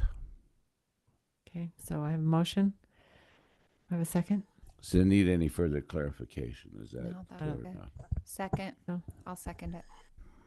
Okay, so we have a motion and a second. Further discussion? All in favor? Aye. Aye. Aye. Any opposed? Motion carries. thank you for You're your good. time. Appreciate it. Thanks. Thank you. Okay. So we don't have any agreements, contracts, or plans, or other business, no study items, staff reports. We have time for staff reports. 5 minutes, maybe? We've got 2 hours. We don't have Absolutely, 2 hours. absolutely. I believe, if I'm not mistaken, there was a promise last time of something if we finished early last council meeting. I don't know where they have that in the minutes, but we should certainly address what that was. I don't even know if. I think I made it, but it was last count. It wasn't for this meeting. No, it wasn't for this one. I was hoping maybe, could double down on that for the 8 o'clock. But What was it? I said donuts if we can get out of here. I had a tournament game, a volleyball game to get to. want to make sure the record was as we achieved that. But so, all right, staff report. As you've seen on the audit, we have over the last year made extreme amounts of investment into the community. Over the last few years, we have paved roads, we've put in trails, we've put in bike lanes, we have made improvements in our water system, in our sewer system, and put an entire fiber system in, build a garbage business, and so we're a busy group. We got a lot of little busy bees, and it's fun for us, fun for me to look back over a year and kind of look and say, things have gone fairly well. Fairly well? Excuse me? Extremely well. They're incredible. Just kind of a few things. The well, we have a extremely good well. We drilled in the right spot. And with all of our work with our engineers, our geologists, we have drilled out the well. The well has been complete as far as the hole. We still need to put a building on top, get a coronator, get all the rest. So we're not done with being production, but we are done with the drilling company, or they should be done here within the next couple weeks. So you'll see that rig has left the mountain, I believe, and those that have I think I followed it down the hill. those that have been patient, we are so grateful and patient for those that have waited for this to be done. It has taken longer than expected.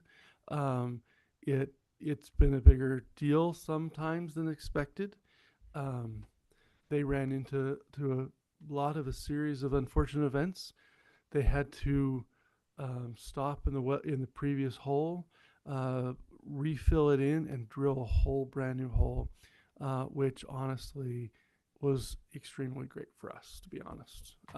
It is. And they lost a drill bit that's sitting down at the bottom of They've the lost, well. they've lost some things in the other one, but this one turned out really well. It is plumb. It is well within our specification. We are going to test for those that live on the hill up there, and we are going to start testing here within the next couple weeks. I think put down a pump and try to pump out the maximum we can get this thing to produce. See how much it drops. Yeah, we're anticipating a 3,000 gallon a minute test. Wow, That's right. that's Wow. good. That is That is fantastic. Where are you So- gonna put the water when you pump it up? that In your that is- basement. Anybody need to? that is part of the problem. We think that this can produce so much volume of water. We had to get with those on Maple Hollow Lane. That's a private road. We cut the road, installed a pipe in preparation for this and others, but primarily this test required the volume of water to get to the creek. That's a large volume. This would make it one of our best producing wells that we have. So if this works out, this will have just created one of the best performing wells. Now, not the spring. The spring's a different story, but we have been in the process of converting our water rights as we had a new well come online. We have filed some and have been accepted on our applications, and we hope to continue this. But to have our water rights, instead of being associated per well, to have them associated for all of our wells. It's been well received by the state engineer's office and our engineers. This gives us the flexibility of pulling water from any source. And if all goes well, this, pun intended there, thank you. I saw Brent caught it. But if all You've goes used well, well several times. yes, if, He's if we milking it. if we do it, then this will be our this will be the location of our a lot of our water pumping and we'll be able to reduce the amount that we have been boosting. So we've been pulling it out of our wells here in the valley floor and pushing it up the mountain. But we'll be able to drop a pump down in not zone 4, but in zone 3. We'll be able to pump out and be able to provide a lot of the water for a majority of the residents. Will So- that reduce our electric bill? Remind me the zones, because I thought the dew tanks serve like the Edge Hill area. Is that zone 3? So the dew tank, I'm in zone 4, aren't I? the zone 4 is the top. Dew, I think, is in zone 3, and so it services zone 2 and 1.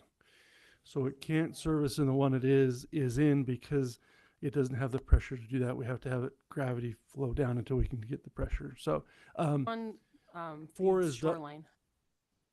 what's that? Which tank feeds shoreline? Red well, the reds.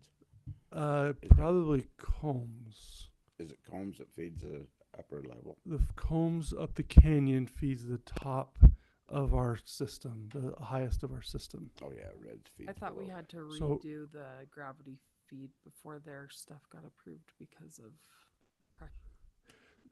Yes, there is some of that. So Shoreline, before they were approved, had to put in a PRV to connect them into the right zone. That's been done and in place for those. And they would be in zone 3, I believe. If I make a mistake, I'm going to see Rob just run in and make sure he corrects me. But in zone 3, so that would feed there. But zone 4 is the higher one. What we don't have is the shunt line across the deer fence trail to be able to allow us to go farther up the mountain. So we can go shoreline and up to where we're at on the hillside, but can't move much farther because of the We pressure. don't have the gravity. Yeah. Right. Now we have the tank, but because it comes down through a PRV and comes around and how it feeds in, it doesn't have it. But if we brought a shunt line over from Canyon Road along the Deer Fence Trail, we could feed and boost that. But because of the location of the PRV and how the system works, in order to flow through and back up, we don't have the pressure to do that. We'd have to take that ride off of the canyon line. So anyway, We'd have to take it off ahead of that PRV in the canyon. before the PRV in the canyon, Yes. to be able to bring it down. So, Yeah. just an update. We applied for. Oh, yep. sorry. Before you move topics, Go ahead. on the I couldn't believe how many questions I got, especially after it started getting dark earlier on what's going up up there. So construction timeline, just as I continue to field questions, like now is That it rig is off basically the gonna mountain. You won't but see much. like for the tank and stuff that won't start again till spring? Right. You'll do the test before then though? Yes. Okay, The but test that's is- like a day. A couple of days. Yeah. There'll be a few days. Okay, that I and know. then the construction of the tank will happen next summer? So the tank's built. Tanks built. Tank's built. I knew that. Yep. No, that's fine. The building, The build- the well house. The well house. Oh, Right. which will be minor because it's Yeah. tiny. Yeah. Yeah. If you want to see a So well any- house, the that's what we major have it- stuff is all done. yeah. So No Uh, bathroom in it. no bathroom in it. Cattle Corral has a well house. That's kind of Right. one of those buildings. Yes. And Jay's Well. Jay's Those Well. are those Yeah, two. just little buildings. Yeah. Okay. Yeah. We're just, and it'll Okay. just be construction. We don't expect that will be any night work or really anything that'll affect anybody. It'll just be small buildings that we'll Yeah. do at some point, and that'll be next year. Great. Next spring, hopefully. Have you We still got need to design it. We haven't So got there yet. when you build a new pump house up there, Yes. have you got it budgeted in to get the paint on it? Get the picture The painted on it. decorative painting. Yes, we need the picture on it and the decorative paint. I painted the other two. The third one is covered by vegetation. So we painted them. I think they look really good. We don't yet, but we Camouflage into the mountains. Do it a We might camel do that. color. Put a deer on it so when somebody shoots it, they'll. we don't want anybody to shoot it. Oh, geez. Yeah, don't put any animals on Don't put a deer on it. Somebody shoot the well house. Sorry. All right, nope, that's fine. That's fine. So we applied for the Safe Streets for All. Got notice that we didn't get that one. So that was the bulb outs and the mini roundabouts and striping. Oh, we Um, didn't get We it. did not get that one. So I was hopeful. How rude. We on that one we have torn out the house on Second north. Second North Second and North. Third East. And we're working with Rocky Mountain Power to get the power pole that's right in the road moved, and eventually that is where we'll put a probably a mini roundabout or test a mini roundabout in that spot. So that's kind of where we're at. We don't have funding yet, and we don't have a budget yet, but it is a project that we're working towards. But we had a community council meeting today over at the school, and we told them that was what we were going to do, what we were planning there, and they went, "Yay!" So Yeah, they were happy. They were happy. It was good. loved it. Yeah. Yeah, they thought it was a Even great one of our idea. council cheered. I had Great. somebody tell me they would prefer to have it just be realigned. and- We'll and realign it put first and then put a mini roundabout. A roundabout down like 500 north and 30 east. That's on the plan too, though, right? So the other two roundabouts. That's the person whose property it is not, right? It's an adjacent property. The other two roundabouts that are on the plan. So number one in priority would be Third South and Second West. That would be roundabout number one that's priority wise. But we have the county that owns two legs of that. And then the second priority would be at Second North or Second Third. West and First North. Right on at T intersection. Correct, at the T intersection, but the county owns two of the three there. But that would be priority number two, and this over here on Second North and Third East is roundabout number three in priority. But because of the county and red tape, this will probably happen first. Second west and third south, right? Yeah, That's number 3 priority. no, Number one.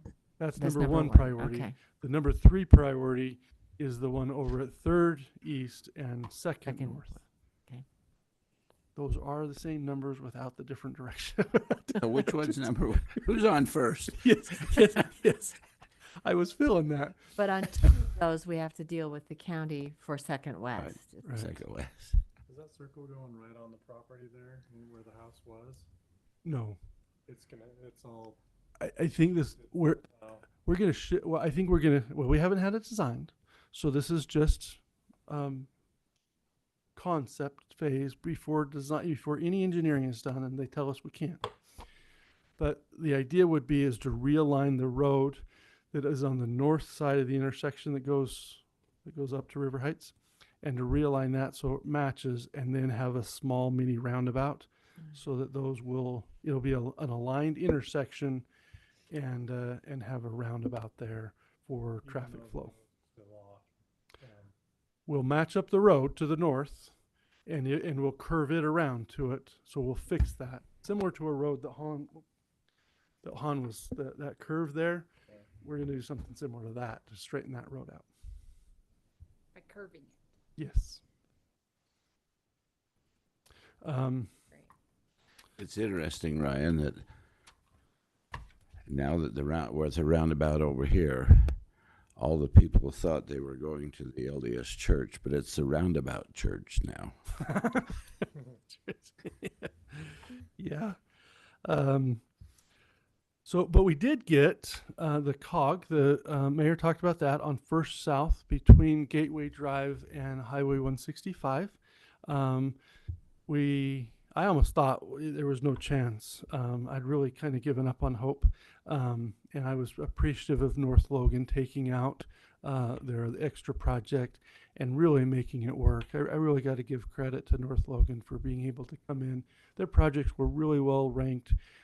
They could have just stuck and taken the rating and taken that and prepared for their project. But I would just throw out a appreciation. We have appreciation that there is a lot of great people in our valley, and when the community can look beyond their own community and residents and say, hey, this is good for the greater good. So Millville had one down on our 34th East. It's down, flows, I think it's 3rd East that goes south. It could be 4th East that goes south into River Heights, into Millville. And they have that one that is a wonky intersection that they're going to realign and correct and improve it. So they were Kind of dangerous, I think. yeah, they were also funded for theirs. So that, which we're excited for both communities. We have a lot of people that utilize that. So anyway, we're excited for that one. We have it designed. We're next is to acquire some right of way that's adjacent, and then to see if we can't move that project into spring construction. So garbage is going well. I think I've reviewed that with you. We have I think as we continue this business and our partnership with Clean Slate, it is working out really well. We have 6 trucks that are running, and so anyway, things. I commend you for that decision. I was really worried to see how that went, but 6 months in, I think we're going to find, compared to our neighbors and others, we will have turned out. And to Logan's credit, they gave us a chance, have helped us along the way some. There at the end, they had to push us into push or sink or swim, and didn't always appreciate that, but it was the best decision and helped. We swam. And we swam, and we made it work. So chalk that one up for huge success. Currently, we have a record number of users on our fiber. Check that one up for a really huge success. So anyway, we are seeing a trend of having more leave the 5 megabit package and upgrade those to bigger packages. We'll come back with rates and some adjustments. We've been talking potentially of having a cap on the cost of the install. So we'd pay maybe the first 100 feet, and if somebody wants it to be taken farther, that would be on them. We haven't made a change yet, but that will come probably in January, I would expect. Green waste collection ends this week. So if you haven't had your last turn, if you're tomorrow, which is the only one that's left, have it out. Otherwise, it's done for the year. Mulching in the can. Yeah, Winter. yeah, or it'll stay in the can. So anyway, that's been good. That will help us to be a little bit more efficient with our garbage and those. So the time for pickup may change. It might get earlier, so be prepared that it might be an early pickup on some of the garbage and recycle. Earlier than 7? No, Okay. just earlier than what you might have been seeing the last few weeks. So, the leaf bag cleanup, the leaf bag, we go around, we collect those. That has wrapped up as well. Once it snows and starts to really freeze and harden, it just becomes very difficult for us. That is I got to tell you, that is a labor of love from the staff to the residents. I hope they appreciate. It is a huge labor. We go around and pick these bags up. It's a 3-man crew at least. They toss them into the trailer. They have to then take them to the landfill and open up every one of those bags again. And to be able to do that throughout the last month and a half or more, to be able to do that and collect those, it's a lot of heavy lifting on some of those bags that have a lot in it. It is not a fun job. Some people put a whole lot of things they shouldn't in them, dead chickens, other things, and it is. And those bags are not just light leaves. No, They've stuffed some them of in, and some of them weigh a lot. some of them are bags that aren't. There's They tear. volumes of other kind of waste in it than just the leaves. But we go around, we do that, pick it up, and then have to take and open every one of those bags to have it hauled to the landfill. In the coming year, Logan is going from a zero cost per tippage to a $25 per ton tippage, and that will put the service at risk. But that's the choice of Logan. That Logan isn't making as much revenue on the collection, which we're now gaining some of that, but they are upgrading their rates and raising their rates fairly substantially. So. I just wondered if it would be something to consider to just put like a big green waste dumpster for leaves for like the month of October and November. If that's something that might be, I don't know. We're looking for potentials. If that would work better for the staff and the residents could take huge quantities of leaves. Do you have an idea where you think that would go and not be abused? And just be leaves. Nowhere. I'd say that because the where we had I has know we now had it before and it was like way overfilled and it was a hot mess. But where we've had it before and we don't have, we'd have to rent one of those dumpsters in because we don't have one and we don't have a truck. So, but Clean Slate does, and we could work with them. So it's something we could do. It's just location wise, we have outgrown the facility and the location we had, and so our storage of our cans and our dumpsters have now taken over the old green waste site. And I just wonder if it was something similar to like our Christmas tree drop off spot. Like it's a very short window that it's there. Yeah. And then it's just like something we certainly could look into. We'll look into that. So, but if you're okay for us to move that way, I think we can make that. I think we could probably make something like that work. It's just going around and picking up all the bags is an extreme And as the city grows and the trees grow and that, it's just getting more and more. And we have just a small staff to get it done in a short period of time. So, My opinion, I still come back to the fact that if you're going to haul them to a location to put them in a dumpster, You may as well go to the dump. you just as well take them to Logan and dump them if that's what you're going to do, or pay the green waste can and gather your leaves. They don't all fall at once anyway. Gather your leaves, put them in the green waste dumpster, in your own green waste can. Let them be taken that way. I just think that with our small staff, the amount of effort that it takes.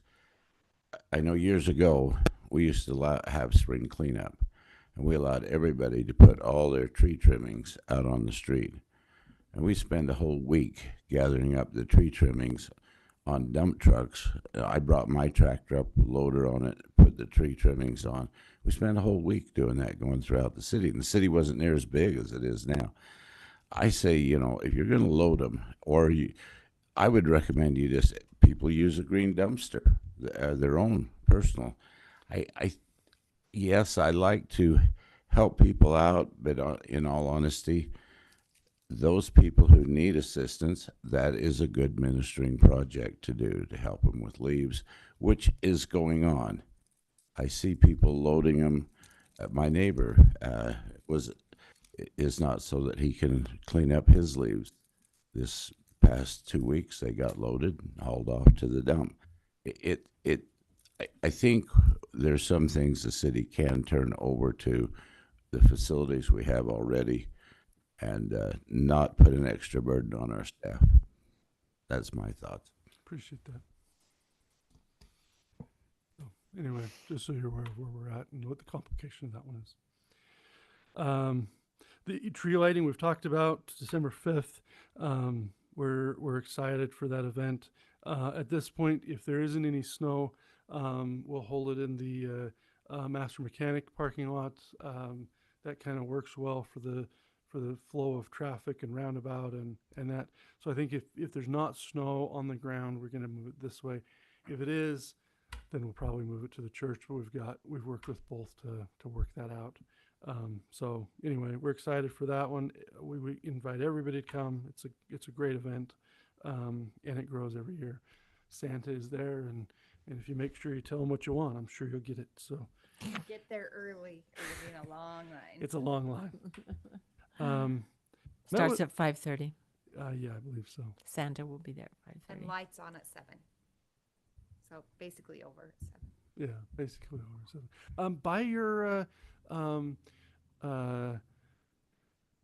ornaments, and so that you can put it on. That's a fun thing. My kids and family have had a fun time being able to buy ornaments and take them on and put them on the tree.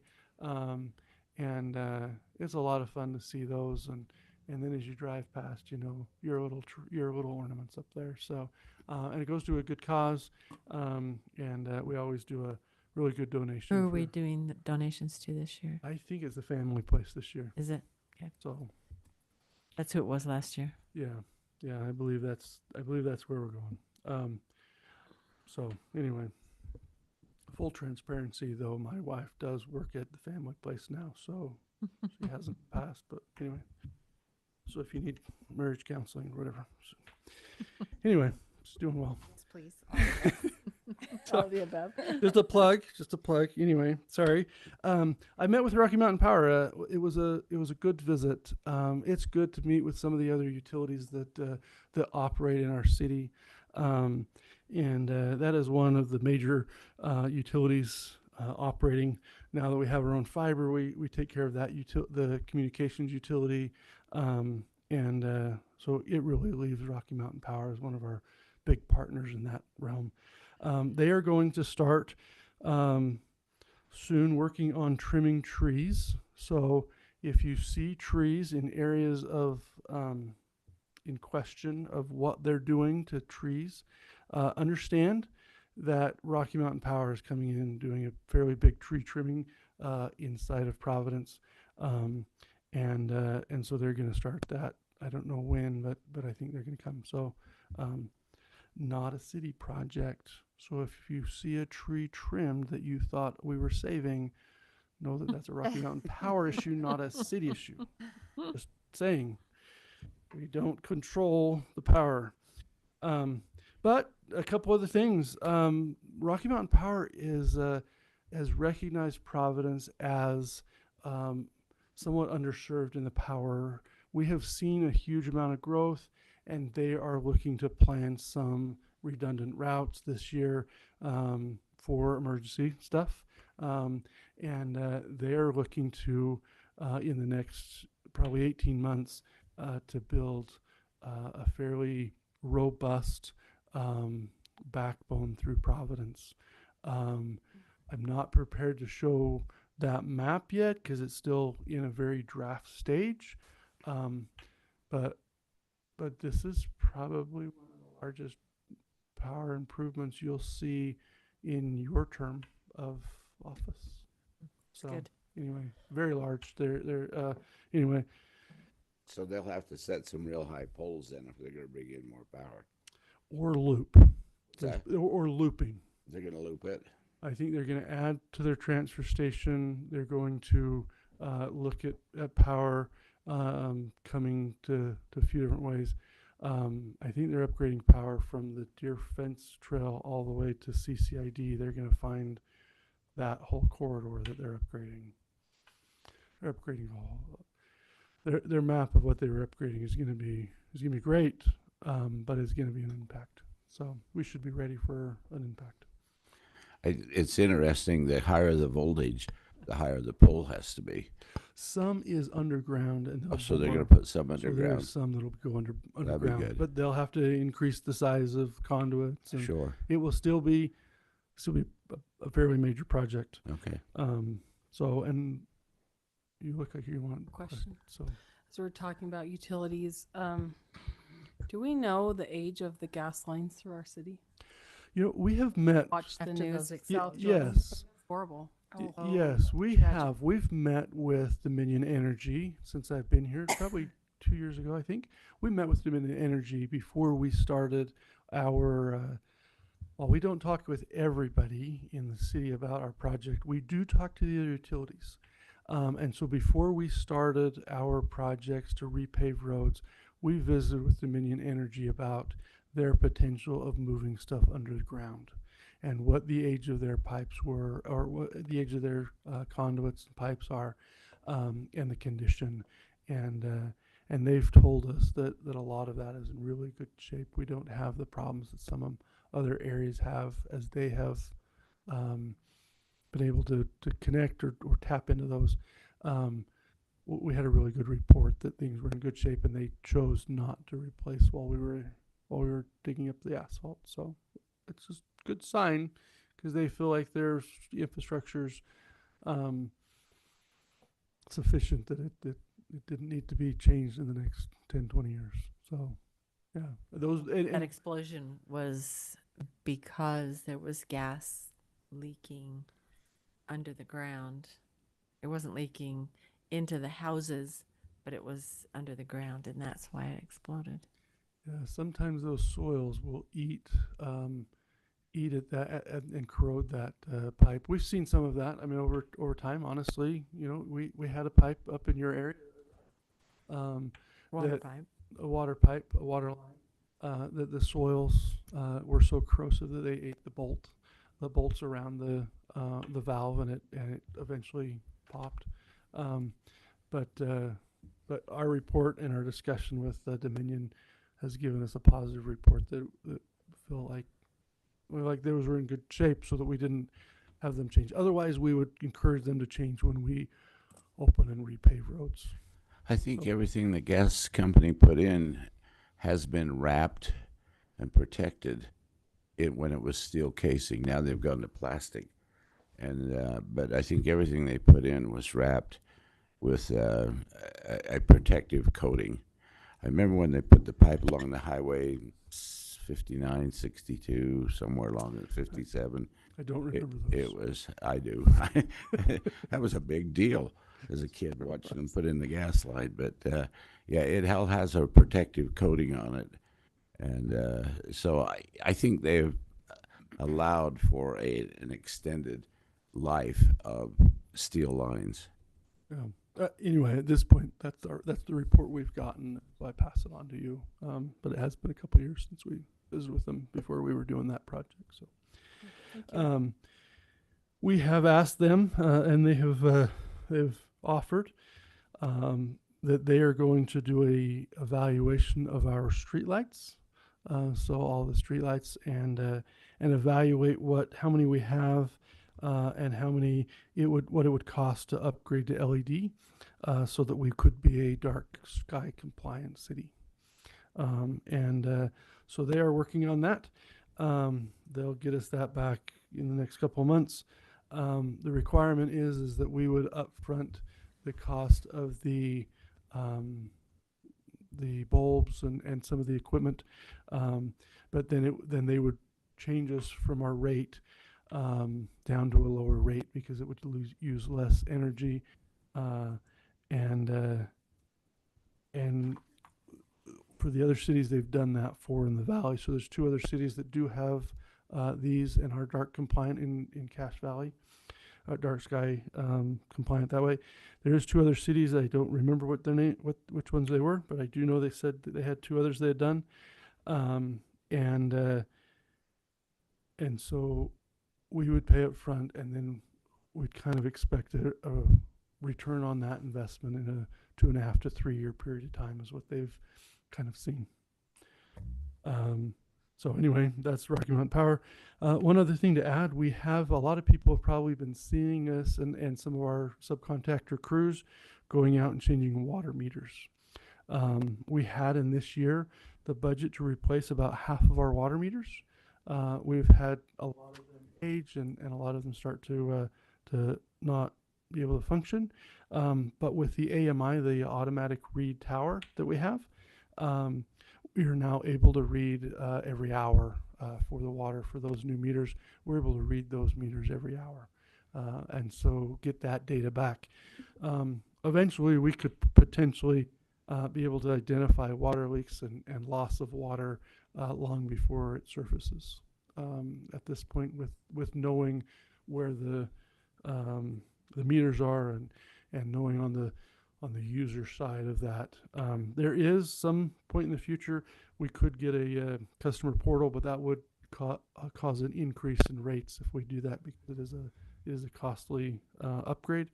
But we could get this would have the potential of having each user be able to see and log in to see their water, and they could see it on a hourly basis and could see what they were using. So anyway, lots of improvement. We have all of our water sites in SCADA except for the Combs tank over our fiber. Our camera system is continuing. We have 10 in. We've got the server installed. It's being worked on. We have moved our server from this building over to the fiber hut for its security and emergency preparedness. We find that it has better power, battery, and gas backup there. So we have done that. And so anyway, just a few things we're working on. Just kind of a short list. So Just a couple of things. any other questions or anything you'd like for me to address or talk about? Okay, Thanks, Ryan. there you go. Thank you. Thank you. And Scarlett is always good to think about this. And she made sure I wanted to remind me, but have a happy Thanksgiving. She's a lot better remembering the holidays and wishing a happy Thanksgiving, but she's out, she's doing well.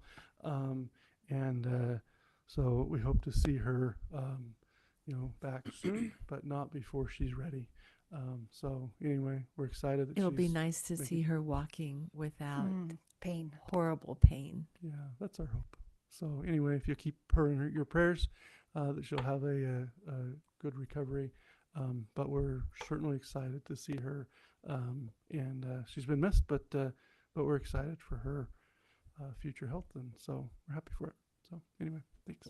Thank you.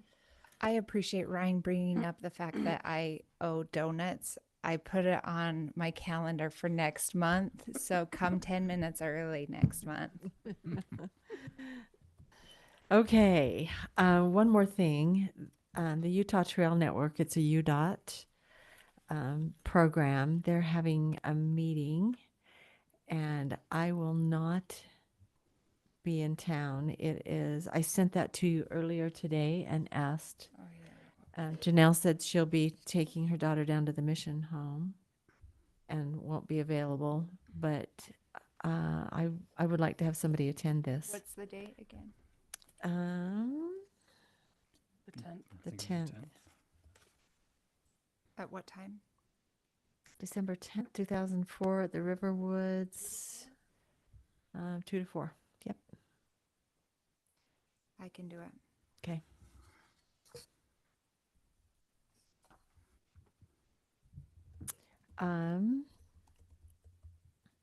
And I think that's all I brought.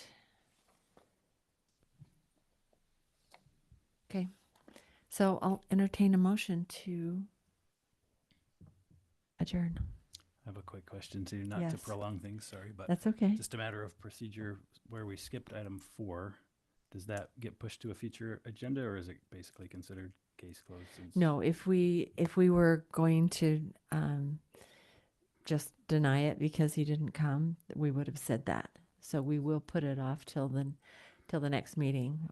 We'll have to call him and tell him that we did not talk about his item because he was not here to defend it. So Yeah, I Fair didn't enough. know if we had a motion to table it or no. We don't have to do that. I don't know. You're welcome to do it. The other thing I would say is if he doesn't make the next one, you know, lots of times after 2, we then have it. dropped.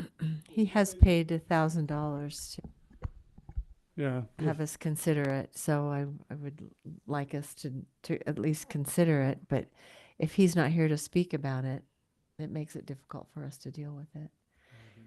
So, Well, I don't think we even opened it, so I don't know if we need to table it. It's an agenda item that it just wasn't handled because he was not present. right.